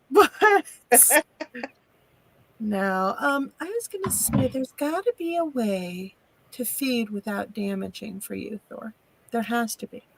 It's the only way really is surface feeding, or like with consent. I was gonna say, what if somebody actually opened up their aura to let you in to feed? If someone was skilled enough, that might work. Okay. But that is really hard for a person to do without hurting themselves. Eden, any ideas? You're an energy worker yourself. Any ideas how that could be done? Well, do you ever work with Reiki at all? He really does not like Reiki. Negatively. Okay. Well, if you get the attunement, what if you tap into that universal energy, even with Shokure? So that was one of the things, is that I've fed on someone who has had Reiki in them, and it made me sick. Well, it is because it's already been filtered not only through the practitioner, but filtered through their own body. But if you tapped directly into the universal energy, what would happen if you went right directly to the source? Oh, so like feeding on a ley line kind of thing. Yeah. Yeah, so I've tried that. It's like trying to drink lava. It's too much at once because it's raw and unfiltered. And like I may have a filter, but it's too much for it. It's too thick. Okay. So what if a Reiki person, and I could offer myself up to the plate, fed you directly through them? That's what was going on. That's what they did, and that's what made me sick. Oh no, honey, I'm so sorry. It is what it is, and now I know what to avoid. Yeah, but is there any way, like say as clients, you could give him a model, or you could give Cass a model, so as the client can open themselves up? Whether like a crystal that they can hold or something like that, like a physical object they can just switch on and off. I could probably do something like that. It wouldn't take too much to do. I mean, they would be explained everything to them. They would understand. Yeah, and that's also a big risk, because that's opening your shield. That's opening your full aura. Well, how many? A lot of trust, dude. How many people do that anyway? Yeah, but a lot of people just don't shield. full vampire, so you know how to shut your drinking off. Yeah. And I've been fed off of, it's been off of extremely greedy forces where the attachment has gone directly onto me and they drank real hard. Yeah, and that's the other hard part, is because I'm like always like starving myself. I would do my best, but I don't know if I would trust myself to not accidentally overdo. Yeah. Okay. Well, offer is on the table. And even Okay. So Zane's Tarot, Cass, you may feed on my energy anytime you want. That goes for all of you. And then Paul Scott, how would someone know an energy vampire is feeding on them, Cass? Is it electrical, like static? No, it sucks and you feel terrible. Okay, so it can be hard to tell depending on the vamp. If they're like an unconscious vamp and it's a low pull vamp, you won't really notice that much. Sometimes they'll actually still they will only surface feed, and you don't have an issue. But sometimes it's almost like they're pulling at you, and like you just start to feel more and more tired near them. Oh, hold on. I gotta take my meds in a second. Every time. What did I tell you about taking drugs on screen? Go off screen and take the drugs. But it's kind of like a drain, almost like you're just sitting at, like, you've been walking for a while and it just starts getting more and more tiring, but you're just sitting still near them. That's one of the easiest ways to tell that, and that's a gentle pull. If it's an actual like aware vamp, or it's just a unaware vamp that is like has a greater need or something like that, or they're just more aggressive without realizing it, you can actually feel like almost like a twinge of pain of wherever they stab into. And it can actually, if a vamp feeds hard enough and pulls hard enough from a spot, it can actually cause like little like rosettes and bruises and stuff on the body. Your face will go pale. Yep. There'll be pressure, pain. And it is actually shown that when a vamp feeds, a lot of times it actually affects the blood, which means that most likely we were actually feeding on something that's in the blood, but through energy. Yeah. Now that's interesting, though. What I usually felt, especially if it's someone that is specifically targeting you on the complete opposite side of where you're at, it feels like I forgot my meds this morning. It drop from underneath you, and you start getting like a sense of vertigo. Yeah, vertigo is a good sign. Or fatigue, brain fog. Oh my god, the fatigue. Yeah. I feel exhausted just even remembering. So if anyone at the end of the night after you've just put them down, that level of intensity. Well, no, the other thing that I've gotten before is bleed back of their body pain, of their desires, of their food cravings. Now, the food cravings I can handle, but some of those desires were very uncomfortable. I did not like that at all. I was very lucky to have a worker friend with me. You would probably not want me feeding on you right now. Well, I never offered to let you feed on me. No, I wouldn't. But no. To clarify without going too far.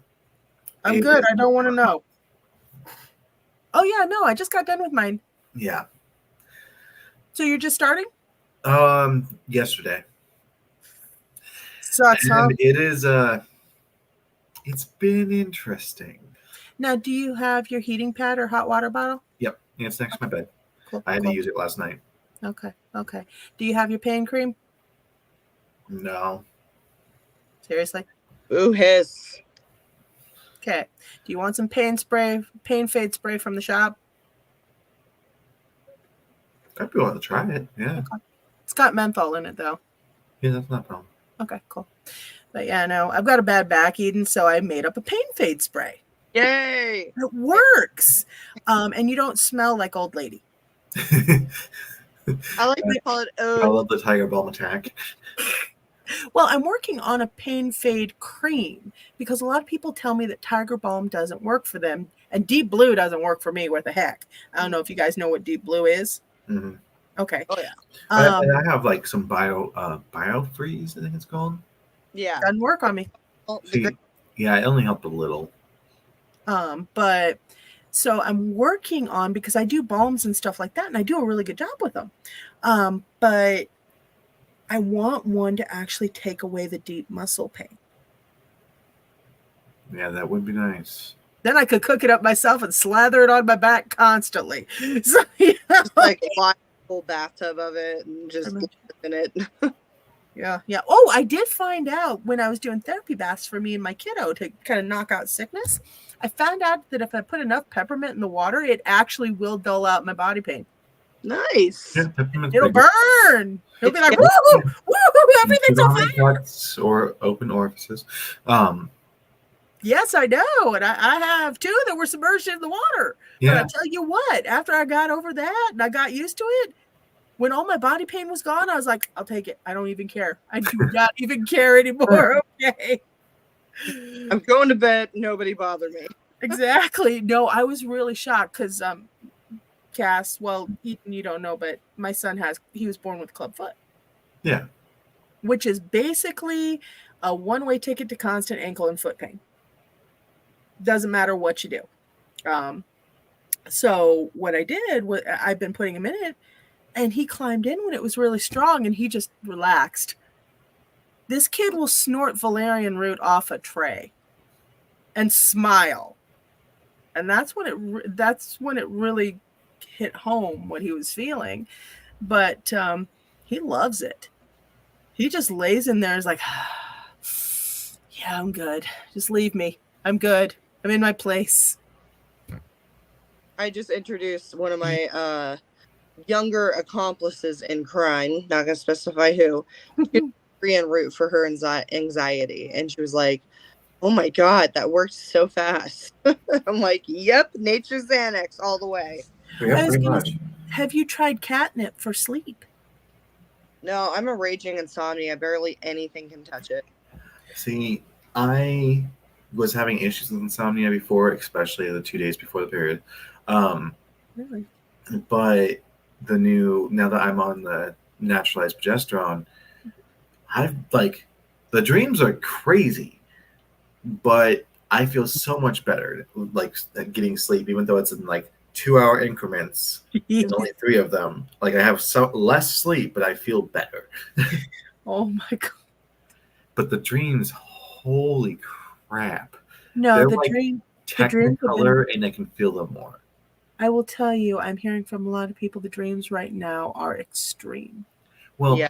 For me, it's specifically and I've talked to other trans girls, like the progesterone, that's what it causes.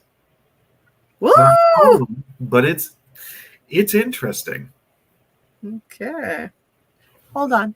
Zane's Terrell. My greatest ambition in life is to transform into a real blood vampire. The fangs, the vampire speed, the blood sustenance. I dream about it all the time. Well, if that happens, Zane, I want you on the podcast. That way we can talk to an actual blood vampire. Because, I mean, I know some sanguinigrams, but that's not like that.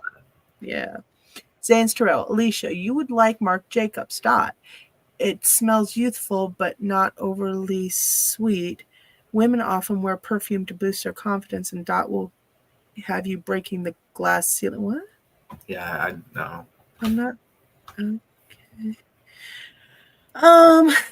Feeding on darkness will help with insomnia. Either you will actually fall asleep, or the darkness will keep you comfortable even without sleep. Well, that's interesting. It depends on the person, depends on the area, and what aspect you're feeding on. Because there are different aspects of the darkness, especially if it's also based on the environment around you. So like if you're like my neighborhood, it's going to keep you awake. Okay. Give you anxiety. You know what? The fact that it's too quiet here gives me anxiety. Really? Oh yeah, I'm super suspicious every time it's too quiet in here. You know, then it might be okay there to do that. I live in an area where there's already been 3 shootings across the street. Yeah. Mm. I literally watched the guy run, swagger down the street with a gun in his hand. You're in Des Moines? Yeah, I'm over by Drake, though. Oh, never mind. Yeah, you're in the Drake neighborhood. Okay. That's how they keep the property prices low. Yeah, except for it still went out. Damn it. Okay. Well, economy. Fair enough. No. Honestly, I originally hail from Michigan. Well, born in Seattle, hail from Michigan, and I knew it was bad when we moved to Colorado, and I didn't feel comfortable until I heard some gunshots. Teresa, hi. Hi, Teresa. Thanks I normally wouldn't have an issue if it wasn't for the looks of almost hate when I step out my door sometimes. Which you do not deserve. No. All because I'm wearing a dress. Are you comfortable? Oh, in my dress. Yeah. I love my dresses. Yeah. Is it because you're wearing a dress, or is it because, you have whipped cream all over yourself when you step out the door? What?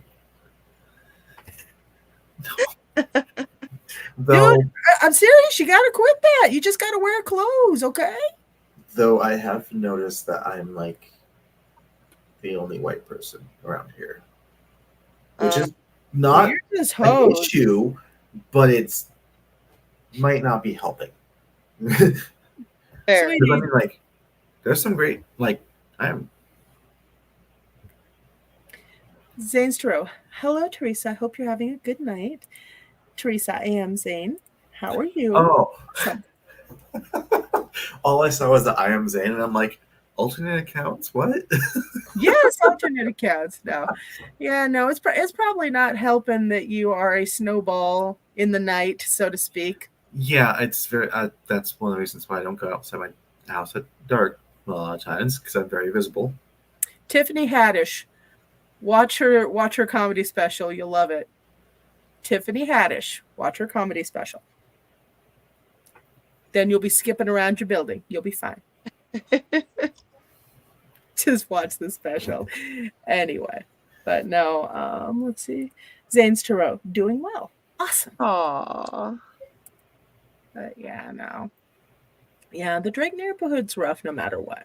Yeah. Yeah. It's like, not everyone here is bad. Like, there's some cool people, but it's just there's enough issues. Yeah. And like, some of them aren't even that they would have issues with me. It's just they have issues in this area with each other. Yeah.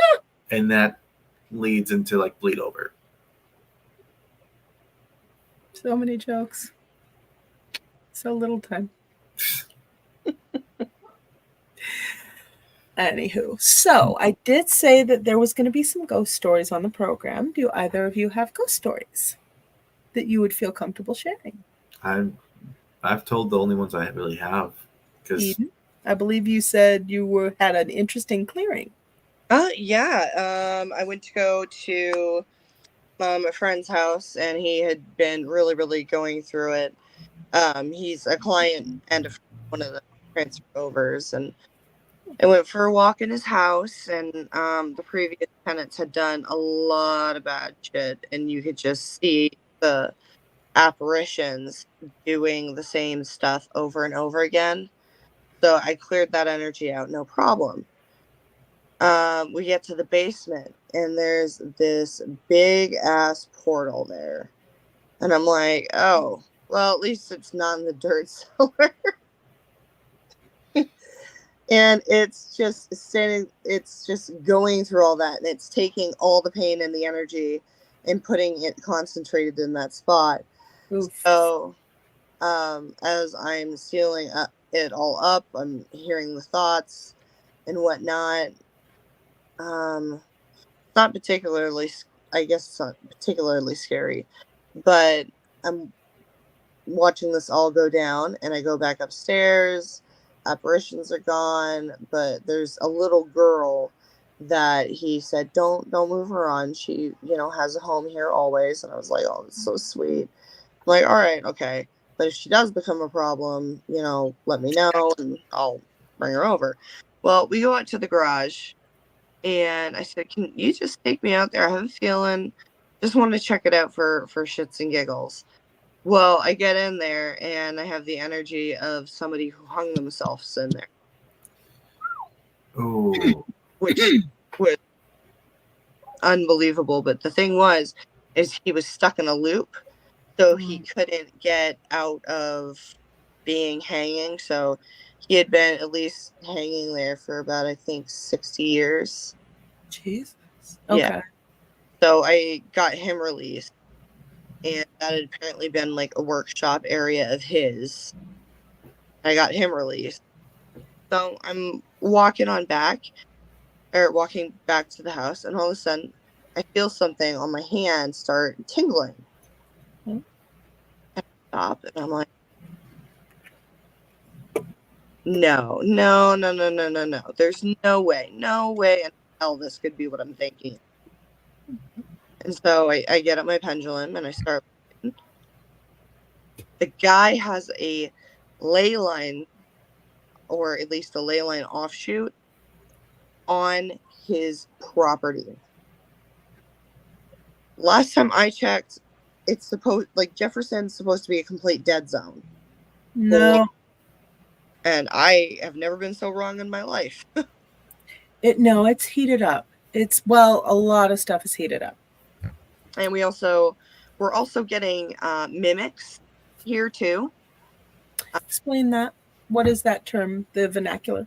For mimic, there are the flesh pedestrians that do a lot of the same things. You guys know what I mean when I say flesh pedestrian? Yeah. Explain it for the audience.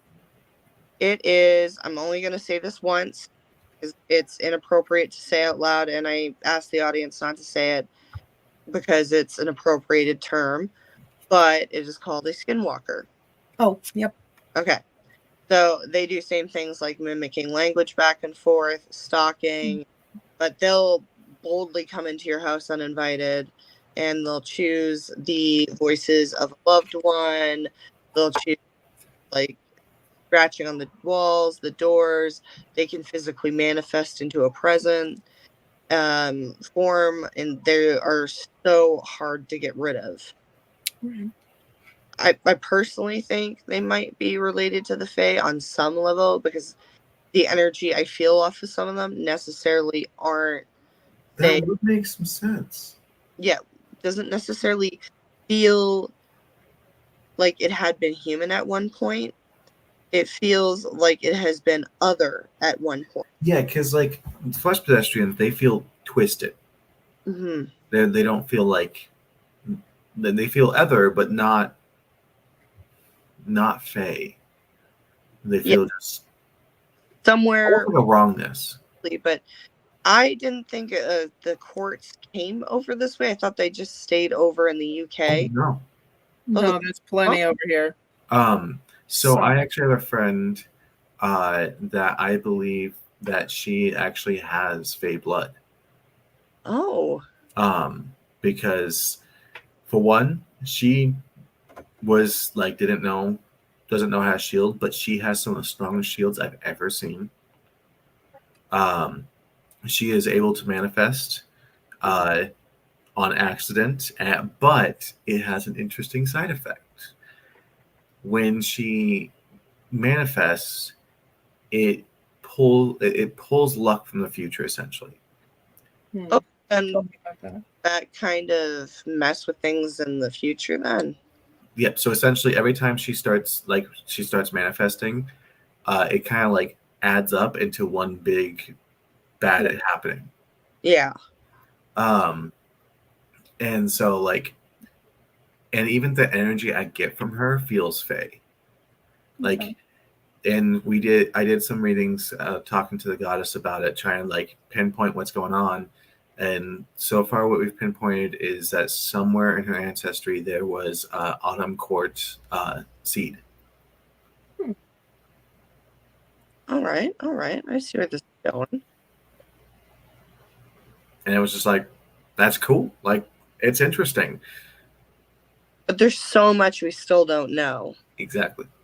So the mimic definitely has some Yeah, it does feel like attributes of the flesh pedestrians.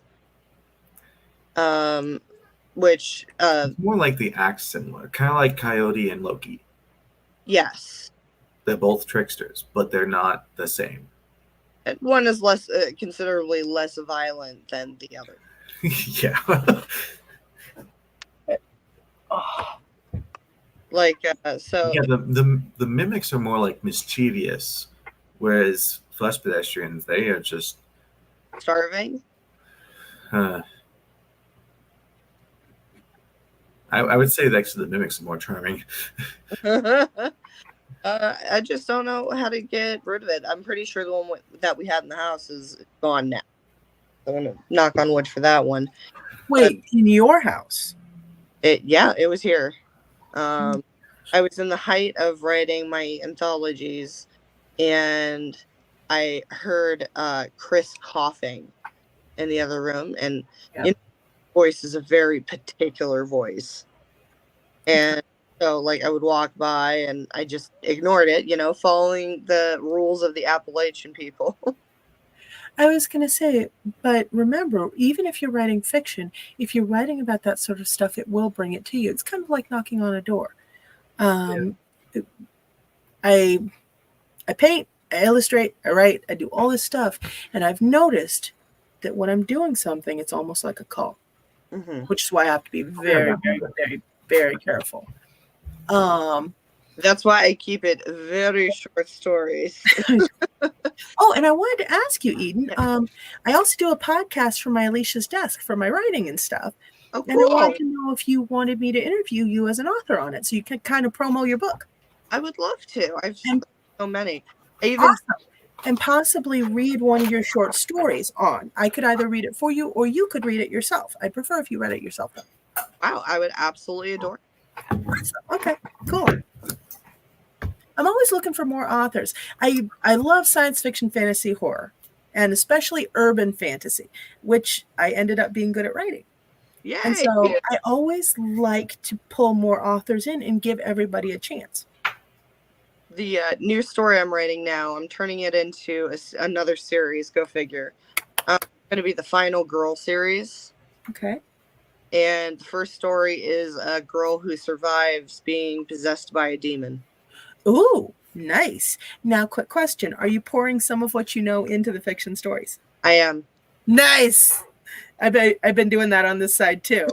And it's funny. Some of the people have said, God, this feels so real. This is really amazing. I'm like, yeah. Don't know what you're talking about. Yeah, there's no way that could have ever happened. Well, no, it's just some of the stuff I've experienced personally, and some of the stuff that walks through my door at the shop.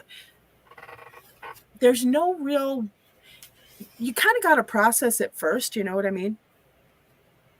And then later you can actually talk about it in a more real sense, but it makes for a hell of a dramatized story. Oh, it does. It does. The semi-retired exorcist. Yeah, I bet you have some good ones. I'd love to just talk shop with you. Yeah, I say we just kick back some wine or beer or something and just go talk. I'm kidding. I have a child. That's never going to happen. Okay, grape juice it is. Yes. Okay, so I just got confirmation that my intuition on this was right. So this tells me that it most likely is Fae based. Then the mimic, the way to get rid of it, sort of. First off, you can start with offerings, just like with Fae, to be able to coexist. Okay. And if that doesn't work, at that point you can drive it out using a iron horseshoe. Although I thought maybe salt it, but they said no. So it's like that would be rubbing salt in the wounds. Oh. Are you gonna help it? I can. Yeah. So apparently the iron horseshoe would definitely chase it off. I'm not sure how you would go about that. No, all you gotta do is go down to Fleet Farm. What I did for a long time to clear both my shop and my home when it got really bad here I live at a 4-way crossroads. Apparently, man-made ones count too. Go figure. I'll go into that later. But anyway, what I did was I put one horseshoe down and one horseshoe up. I noticed that in the shop. Over my entryways. Worked. For the longest time, it worked to clean stuff out and to actually change out the energy flow. Yeah, so that would be the way, the entryways. That makes sense. And if it's given that way, you could create almost a dream catcher-esque net. That's what Tony told me to do. And I thought about that for like 5 seconds. Then I decided I didn't want to do it. Huh. I'm going to have to think about this more, but my phone is dying. Oh, okay. And I'm going to have to let you guys go here. Okay.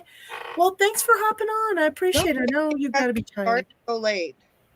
Okay. No worries. That's weird. Oh, hey, also, Eden. Yeah. Tuesday night talk, 8:30 is going to be with Nico O'Neill, and it's going to be about land Veda, land spirits. Oh. You might want to catch it. It's going to be on here. Okay. Same bat time? Yeah, about 8:30. About 8:30. Okay. The Tuesday one? Yeah, the land Veda.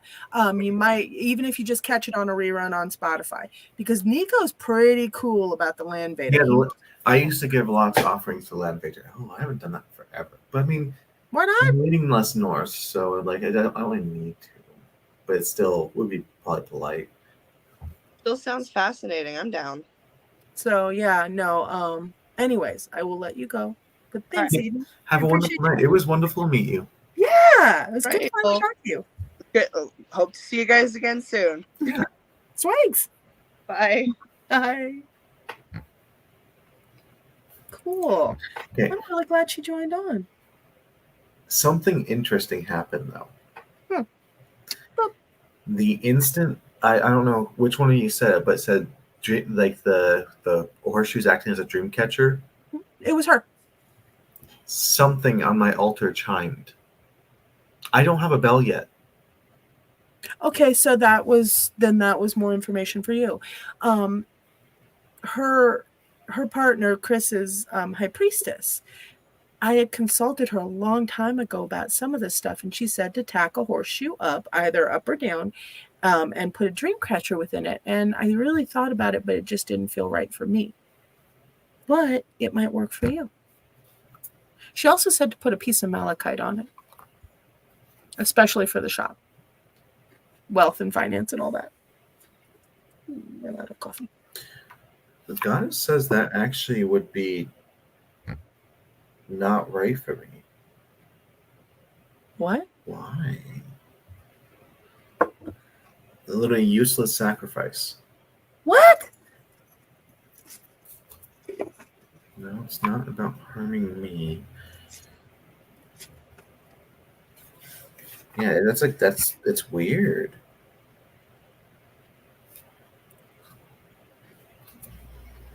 Oh, I need to add more to it. Okay. Concentration, okay.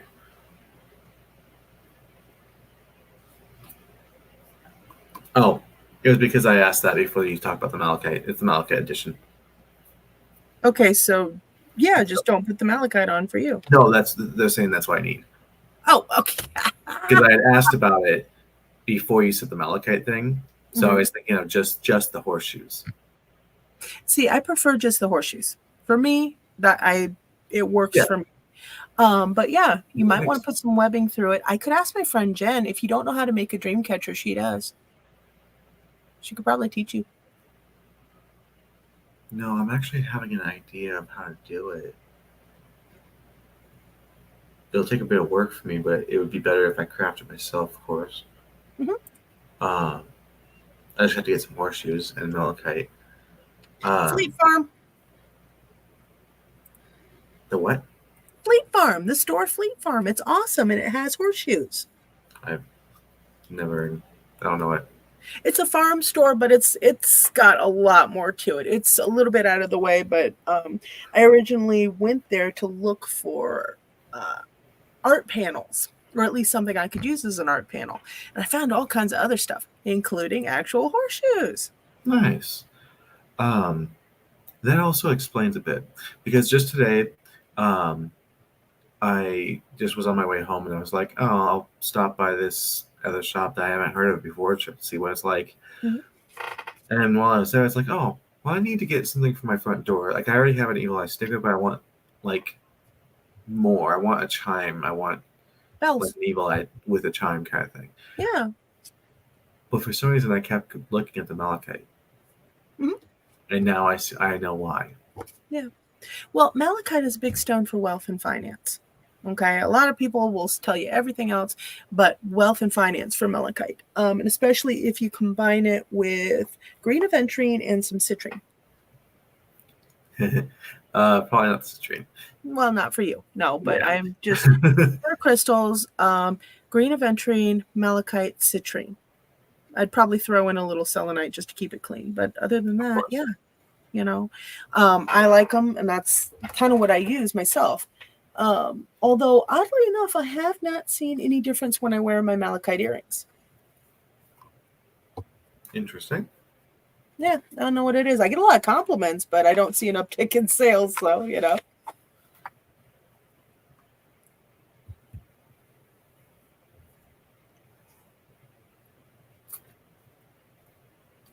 Okay, so it is that way I need to make it. That's going to be... I'm going to need a big chunk of malachite for that. Malachite's pretty pricey, though. Be careful. Oh, and they're faking a lot of it. Right. Zane's Tarot. I like a good female stand-up comedian. Queens of Comedy was hysterically funny, and if you go back to Ellen as a stand-up, she kills. Okay. I also like Wanda Sykes. She has perfect timing. Me too. She's cool. Teresa Lang. Wow. And Zane's Tarot. I'm hearing the word labradorite, and the gods are showing me a lapis lazuli. I don't know what that means, but the spirits were very clear that I should tell you. Okay. Labradorite, actually, that's interesting. Labradorite has a lot of really good qualities, but it's also great for propping up burgeoning psychic ability. And then lapis lazuli is all about that third eye vibe. Sodalite calms it down, but lapis kind of charges it up. And cast with what you're doing right now, with what you're going through, both labradorite and lapis would be really great for you. So good job, Zane. Well done. I'm getting... I wouldn't say conflicting information, but I'm conflicting with that. The labradorite and lapis lazuli is important, but apparently not to me. Okay. Mm. Like, literally superficiality is what the no was about. Okay.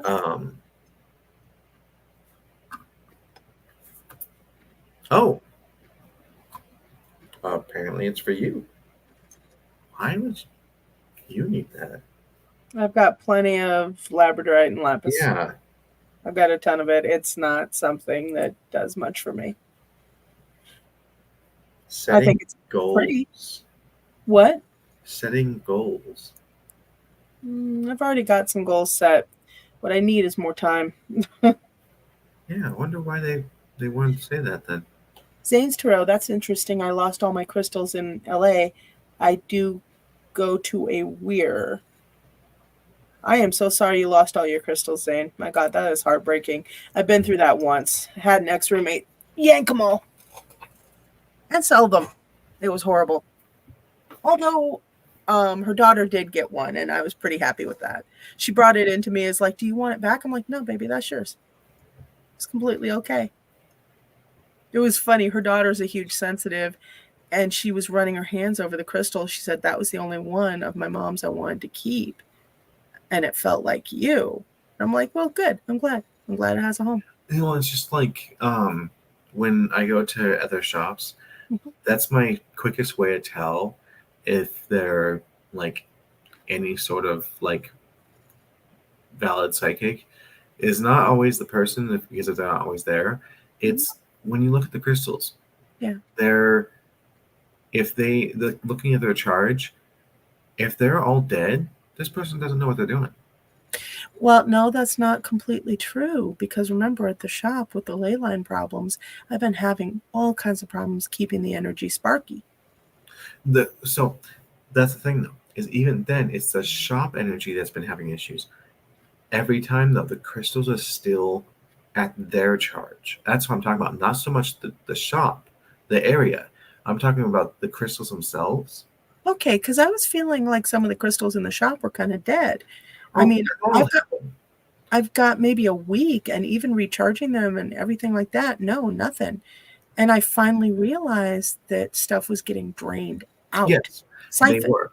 you But know? they, it's what I'm saying is like when you go into a shop and like there's almost no living crystals. Okay, yeah, no, that's weird. That's what I'm saying. Is like, That's yeah, you're gonna have varying amounts of energy in each crystal, and that, like, if you don't have that, if they're all even, Yeah, that's what's weird. going on? That's weird. And because some That means that crystals they're are higher. messing with the crystals, which can be good. Like they're trying to make a nice even thing, cool. No, some But crystals are naturally it's higher or better if lower you- vibe. Exactly, it's better if you just let it be, and you just choose the more like the stronger ones. Well, no, and sometimes some people some people prefer peach selenite versus white because peach is softer. Yeah. So it's Yeah, it's a lot. Regular selenite can be harsh if you're. but I like it. It's good. It's like a good descriptor. Peach selenite is like hand soap, whereas selenite is like borax. Okay, that's actually interesting because I always said white selenite is your ultimate energy flush, but peach selenite, it's kind of like that It's a gentle scrub. aftercare, that warm, comfy blanket, hot mug of tea kind of feeling. Yeah, it's a gentle scrub. It's just a clean, like a little clean. See, Nicole likes peach selenite. She really resonates with that. I kind of like Zane, it too, but I also can get behind regular. oh, I love regular selenite. Anyway, but that's the thing. Zane's Tarot, a witch who is very powerful witch with crystals. Zane's Tarot, Cass, I feel like you have a unique ability to see certain energies that most of us can't. Well, yeah, psychic vamp. He can see them, he can eat them. Well, they can eat them. Oh my God, this is going to be ridiculous. You're still doing better than before, and I appreciate that. Well, you got to realize I didn't know you in this particular form at first. Yeah. I've had about a year. Okay. Yep. Phone up my friend. She's going from Hannah to a different name, and I'm not going to say her name on air, obviously. I mean, she's just changing her name, but I've known her for over 15 years, okay? And she's just looking at me like, I know, you'll get there when you get there. Yeah, and that's the thing, is it makes it harder. And that's why I haven't really gotten after you or anything for it. Oh, well, good. Thank you. I appreciate it because, my mind is basically, I need an extra CPU in my brain because I am just done. That's fair. Sweet Millicent Carbuncle. Hello from PNWWA. Pacific Northwest Washington. That's actually where I'm from. Awesome. Yep, I was born in Spokane. Wait, you were born in Washington? Yeah, right near the border. Wow. Hold on. Zane, changing the pronouns you use for a person is scary, but it just takes determination. Yeah. I am determined. A lot of times, especially for us that work with energy, I've even seen that one of my friends, it's a they them, but because a lot of times I get feminine energy from them, I use she accidentally, and I don't like that I do. It's like, oh well. Sometimes they have masculine energy, and I use he accidentally, but they're nicely shifting. It's cool, but. And that's the fun thing is when I first met them, I did not know if they're AMAB or AFAB. That's how androgynous they are. Well, So it's it was purely me just picking up on their energy. Hold on. Sweet. I had family in Spokane. Awesome. Yay. It's not a great place, but oh God. Think the Drake area, but an entire city. Yikes. Yeah. No, I was born out in Seattle, but downtown. I moved to Michigan when I was 4 or 5. So it was the longest bus ride ever. I bet. But I met a couple of really cool people. They were really, really neat, and they were nice to me, so that was good. Yeah. By the way, the place I went today, that they're pretty cool. They've got some good stuff, and it's like a good variety. Like it's not stagnant. Good. I'm glad. I'm glad. And they're not just in it for the cash flow, right? No. Okay. No, actually, they seem to have like lowered their prices to like really like low, to the point of like, and it's not because of fake stuff. It's like it seems to be at pretty much cost. Well, and with stuff like that, then you got to worry that they won't be around much longer. That's true. If you can't pay your bills, yeah. Yeah. And well, they have other stuff. I think that it's mostly where they're getting their money from, because it's also like a smoke shop. Oh. It's a dual shop. Like the front is the smoke shop, and the back is the the crystals. Yeah. But they were pretty cool. I'm probably going to go back sometime for just when I can't go to the shop, and I'm just something that isn't easy to. Well, actually, you have more not easy to find stuff. Never mind. I am from Aroostook, Maine. Oh, neat. Oh, wow, the opposite side. Wow. Whoa. In India and Bangladesh, they have 5 genders: man, woman, trans woman, and the 5th is a mix of the other 4. Androgyny is that part of the world. In that part of the world is considered very spiritual. Indian gods are all considered to take both male and female form, and Shiva is notoriously androgynous. Yeah. There are a lot of cultures. One of the ones that I kind of resonate with a lot are the Nadhili, which are. Oh, wait a minute! I know those. Yep, okay. Of the Dine, the Cherokee people. The Nadhili is a male and female twin spirit, and they were revered. Yeah.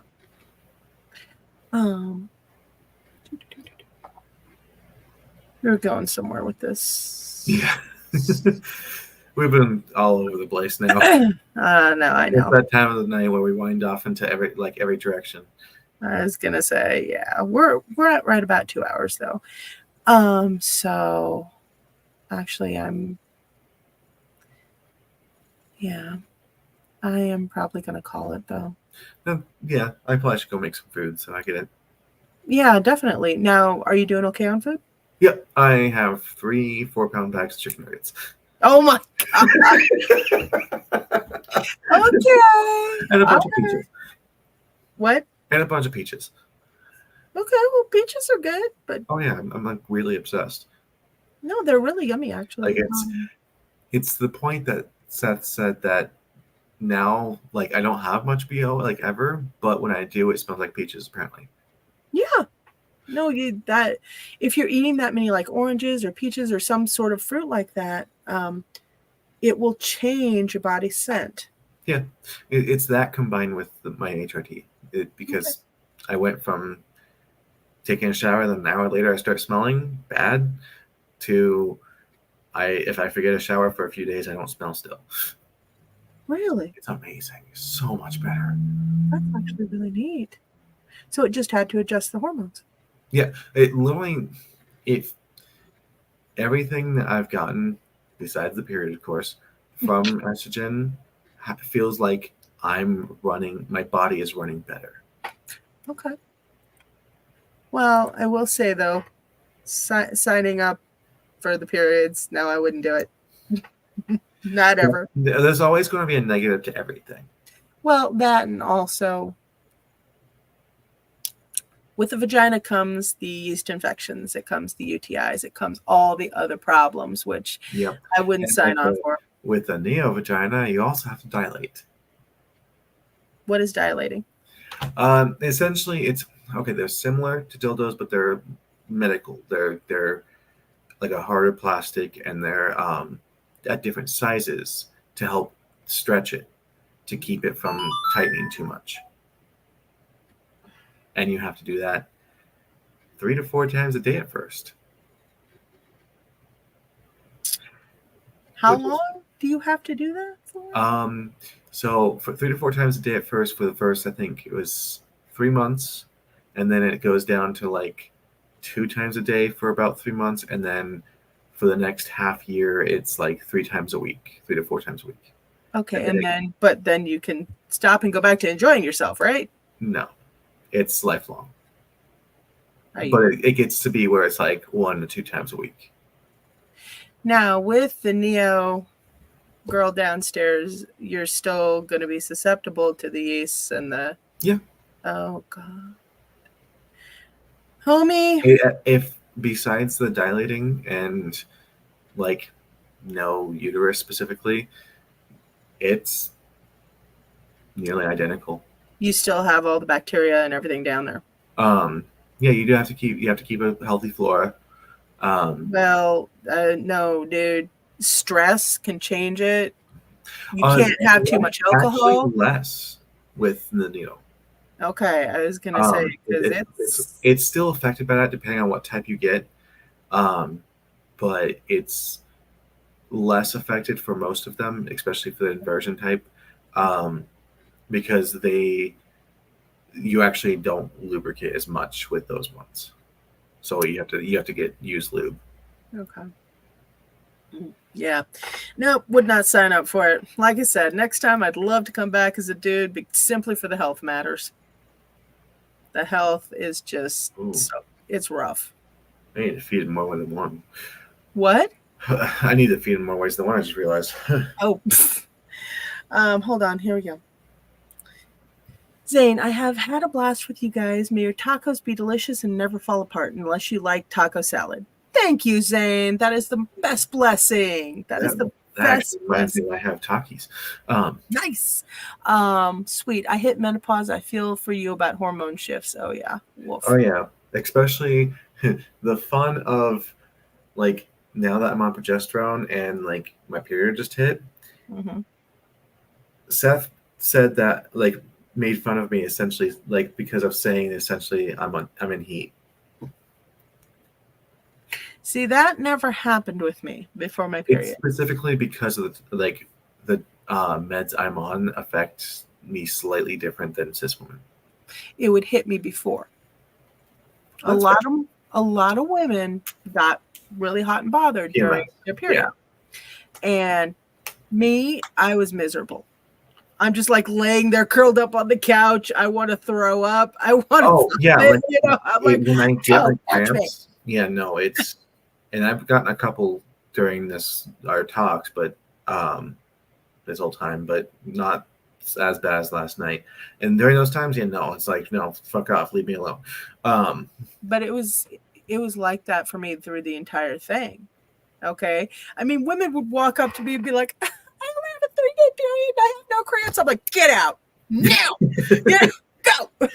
No, mine lasts about a week. Yeah, I'm laying there for 7 or 8 days, miserable. Okay, I'm cramping the entire time, and they're like, "Oh God, I'm so horny right now." I'm like, "Oh, I am so stabby right now." Okay, maybe we can make this work. Why not a mix of both?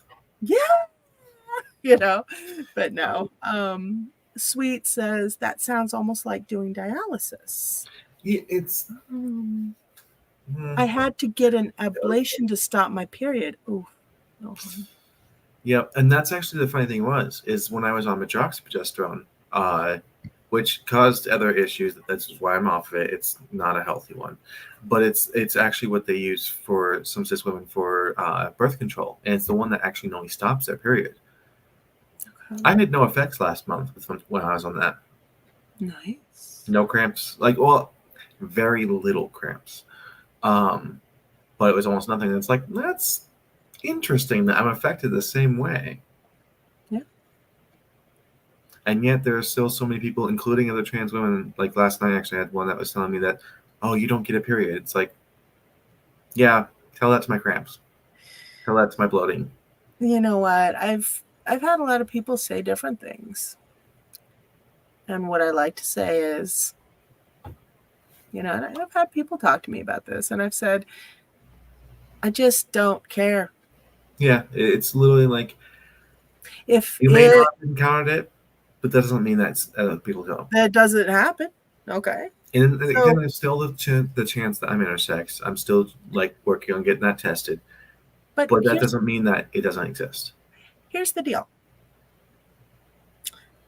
Well, why would somebody change? Well, because they feel better about it.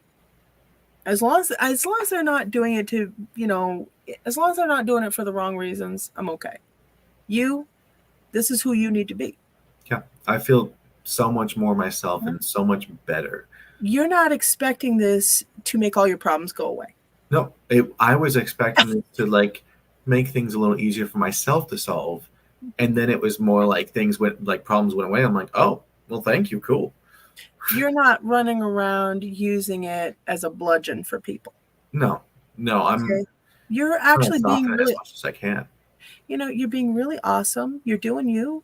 Okay, I just got the double entendre there, but I didn't mean that. You're doing you. You're living life, and you're doing things. Yeah. That make you whole. Yeah, very much. And I've had well, don't you care? Not in my bedroom. No. Consenting adults is all I care about. Exactly. That's it. I really don't care. If they're worried about what's in my pants, like, are you sleeping with me? No. Exactly. Then you don't need to know. No, just look it up and be like, what's in my pants? Mischief. That's what's in my pants. Mischief. But I don't like people that use it as a bludgeon. I don't like people that have a victim complex or anything like that. But that's with any minority. I am a minority female, and I've run into that with minority females as well. And I'm like, no. And it's literally, it's the whole thing of the harshest voice is the loudest. Exactly. Where in any group, the people that are horrible are the ones that are seen. Yeah.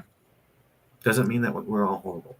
Exactly. And that's one of the things my dad always told me is in any area, if it's a minority area, if you're part of it, you have to be an ambassador, whether it's metaphysical, female, anything like this, you have to be an ambassador and a voice for good.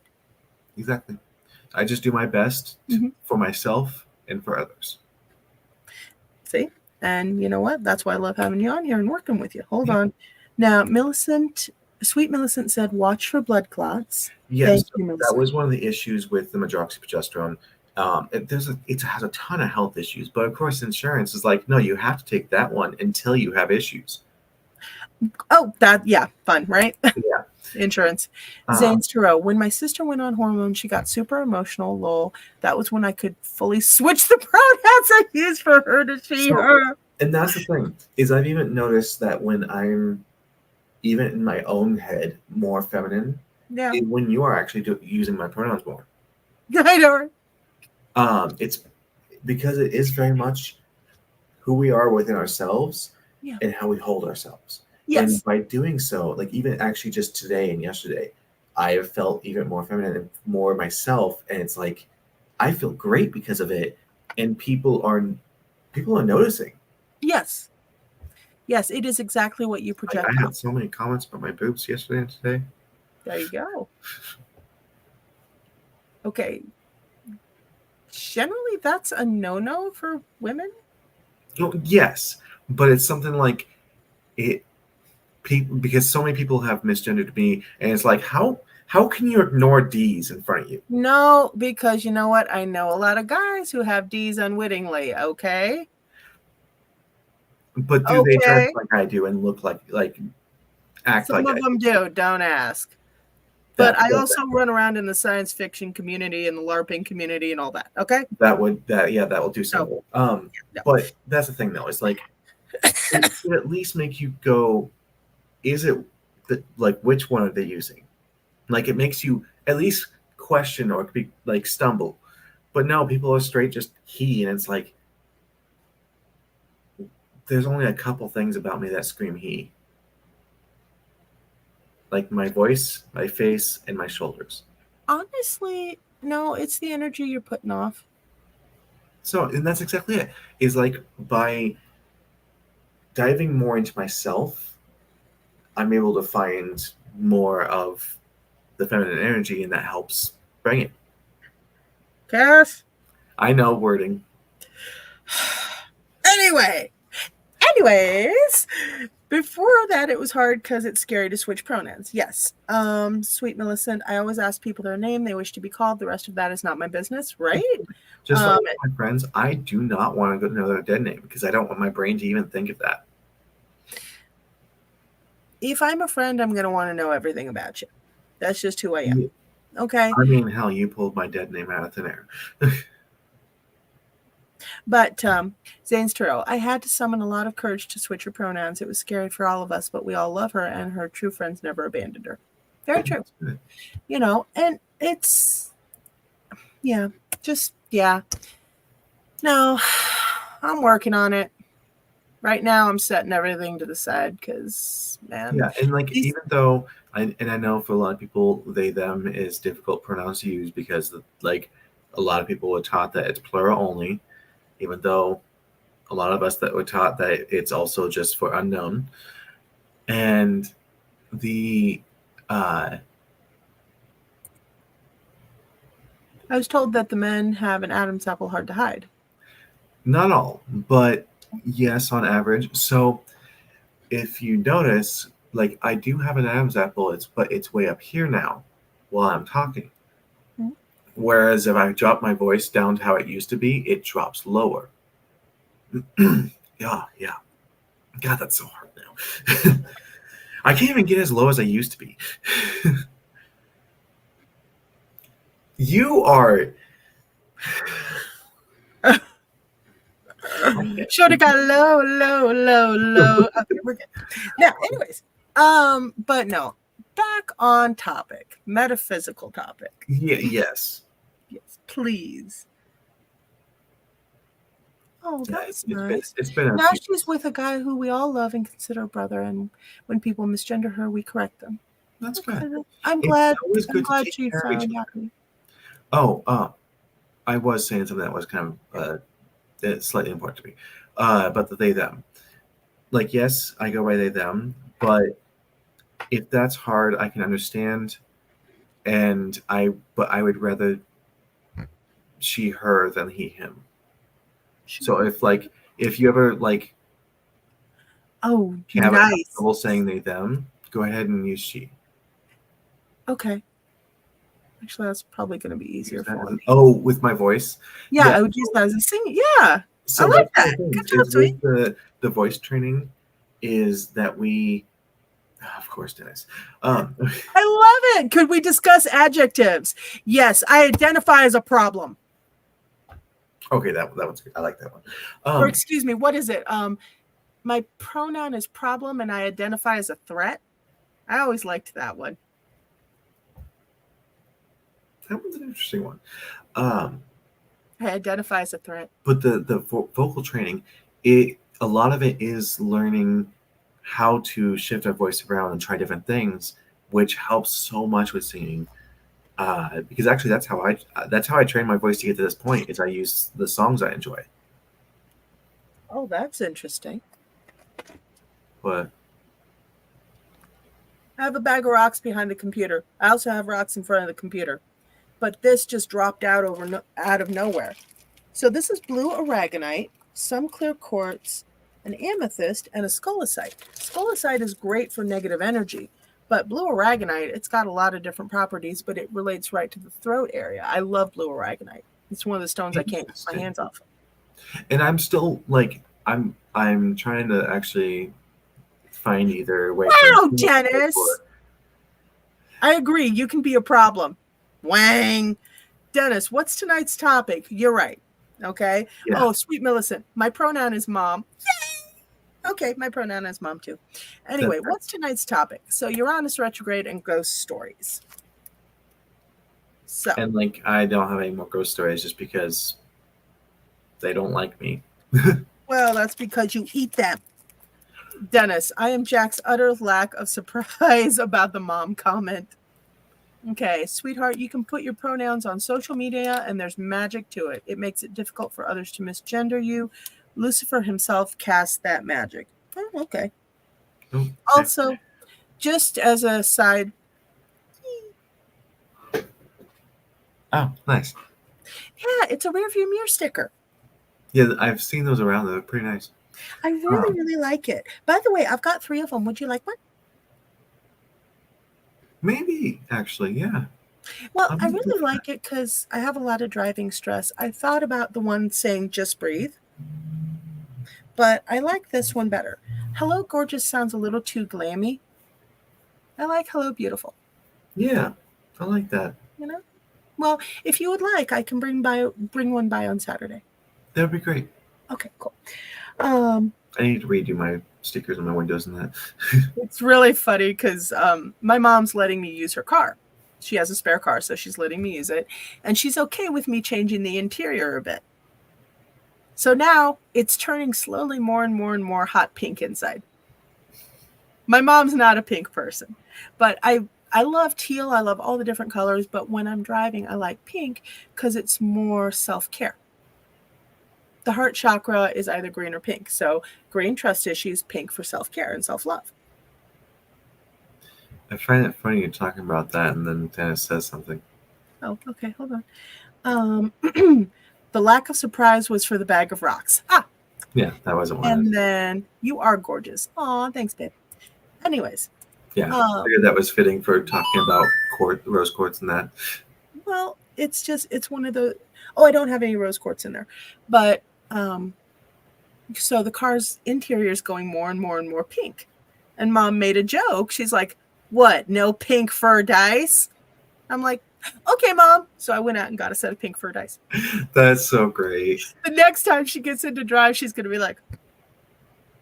But by the way, I actually looked up fur dice because I couldn't remember how it started. Do you know how fur dice started? Wasn't it a superstition-based thing? World War II pilots, when they would go on missions where multiple pilots were getting shot down every week, they would hang fluffy dice over their instruments with 7 pips to gain some luck and hopefully not get shot down. So, yeah. So after I read that, I was like, okay, now I really have to get a set of dice just as an honorific, you know? It's kind of like using a cat whisker and malachite. But I'm really allergic to cats. When you were talking about how a spider's going to keep me out of your place, no, the cat you're going to get is going to keep me the hell away. It's like I don't cross on the door. What? I'm glad I'm getting a cat. But you said you were going to get a cat.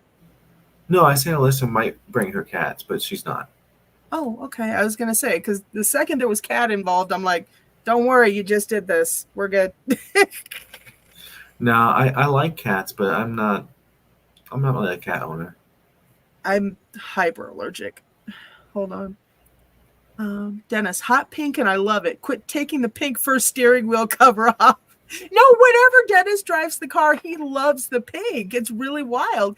And I have a pink furry steering wheel cover that came with the seat cover kit, but I can't use it because it's too slippy. Oh, that's fair. And some of those, like especially the ones that have like the thick fur and like it sinks your hand in, and you're like, I can't turn this easily. No, it feels amazing, but it keeps slipping. Uh-huh. Dennis, however, has bigger hands, so he can grab the wheel and just. Whereas me, I'm like,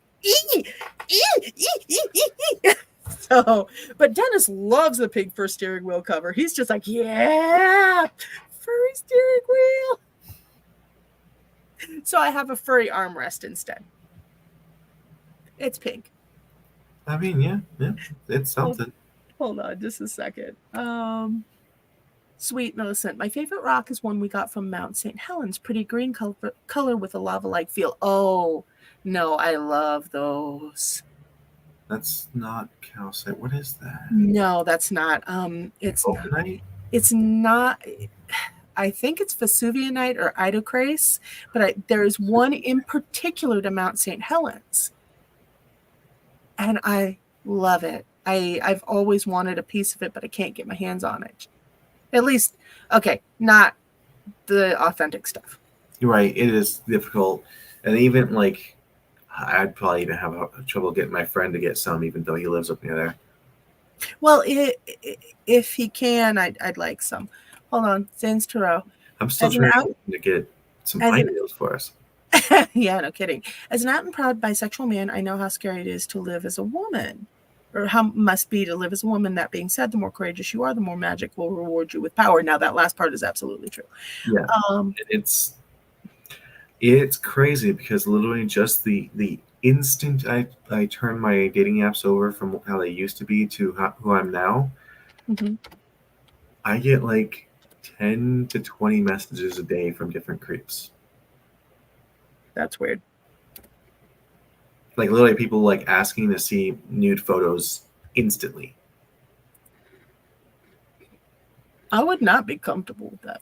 Oh yeah, no, I'm like anytime they ask for them instantly, I'm like, okay, no, this isn't a conversation. Yeah. And then there's other ones where it's like, oh, start actually having a conversation. Okay, this person's pretty cool. And then they're like, it turns to sex, and it's like, no, you ruined it. Ishika. Hey, hi Ishika. How are you? Dennis. Hello at Ishika. Zane. A gemstone from a volcano would be so cool. Yeah. I actually just got myself a Vesuvianite ring, and I was inspecting it to see if it was real. I think it is. That's pretty cool. Really. Oh God, I'm loving it. I'll show it to you on Saturday. Hold on.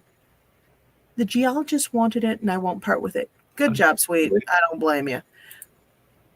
Dennis, how is a creek sending you? Oh no, Dennis, it's creep, not creek. Although if a creek was sending Thor messages, now that would be cool. That would be intriguing. Well, it would be a water spirit, right? It depends on like how I'm getting the messages. If it's through like a dating app, I'd be like, what? Okay, if a creek starts sending you messages through a dating app, I want you to get over there and bang that mermaid stat. Take pictures and tell me about it. Oh, and like get that mermaid. Because like some of the ones, like the people's names on the dating app, like some of the guys, one of them is named Gift.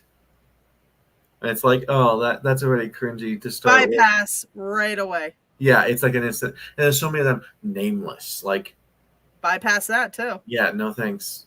Okay, unless they're like a centaur or a mermaid or a half dragon. Something mysterious, like an actual mysterious creature. Yeah, then it'd be interesting. But then mostly, and there's so many on there that, and okay, it's sadly almost all guys, not all of them though, that are just a single picture, their like a name, no details. It's just like, fill out your profile and maybe I'll be interested.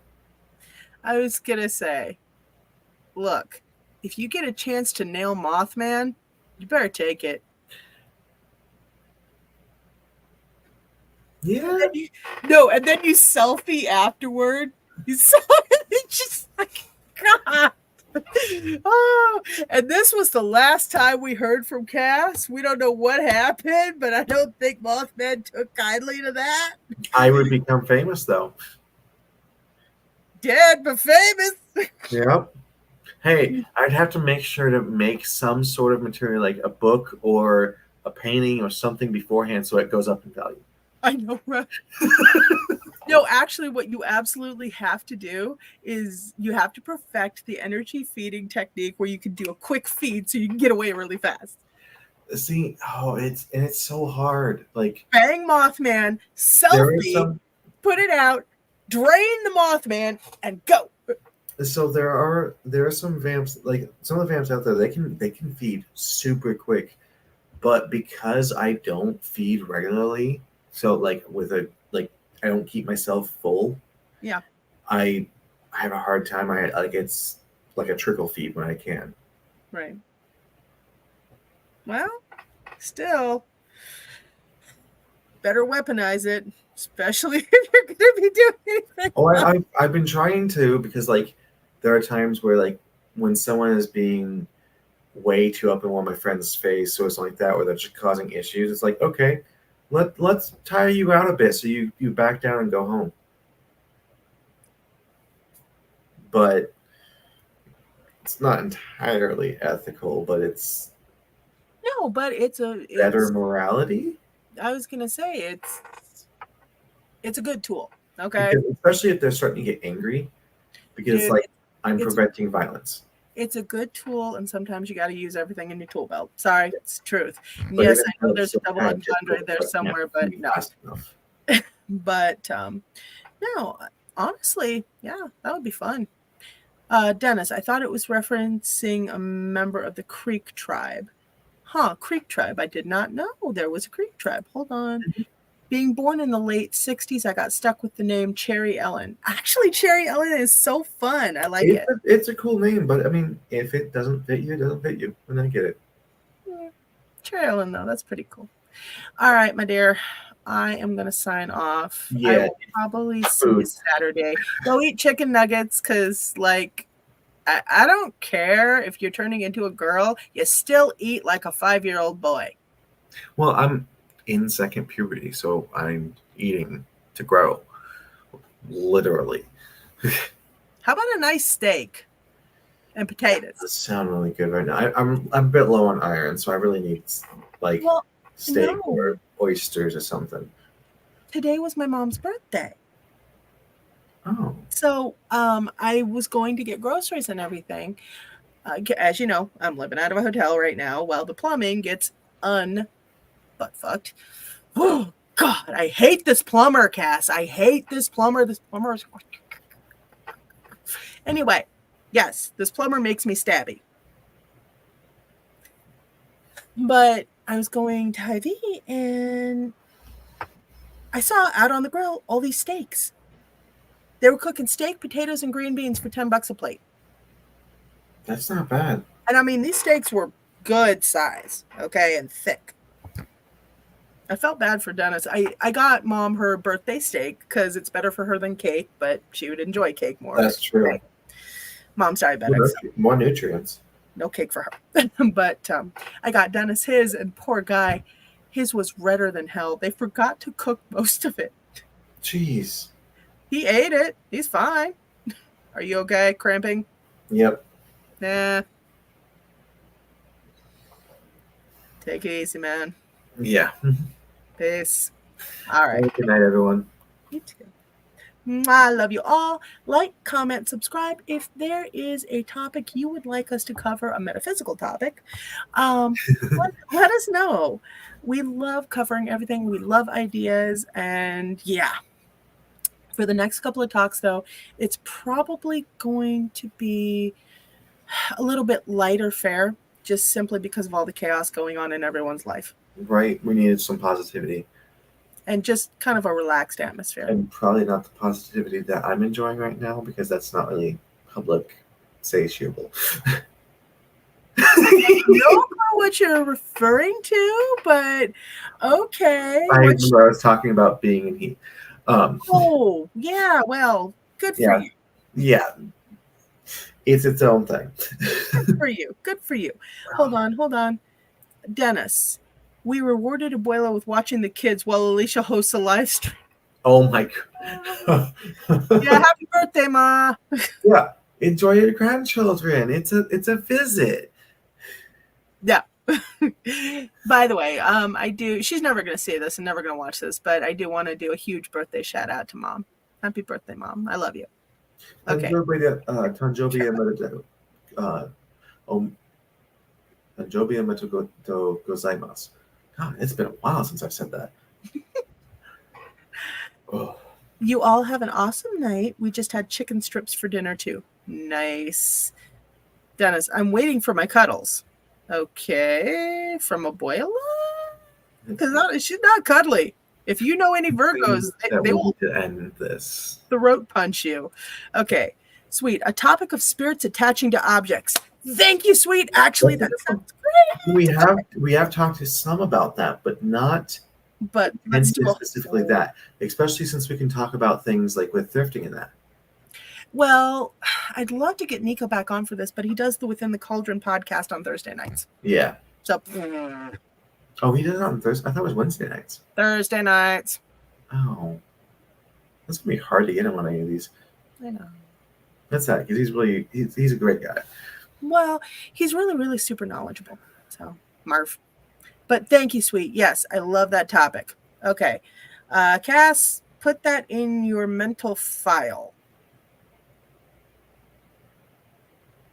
Mental file. Okay. Okay, cool. All right. That is esposa cuddles, not abuelita cuddles. You call her abuelita, she's going to throat punch you. Anyway, take care, guys. We love you all. Mwah. See you next time. And we're going to go to outro.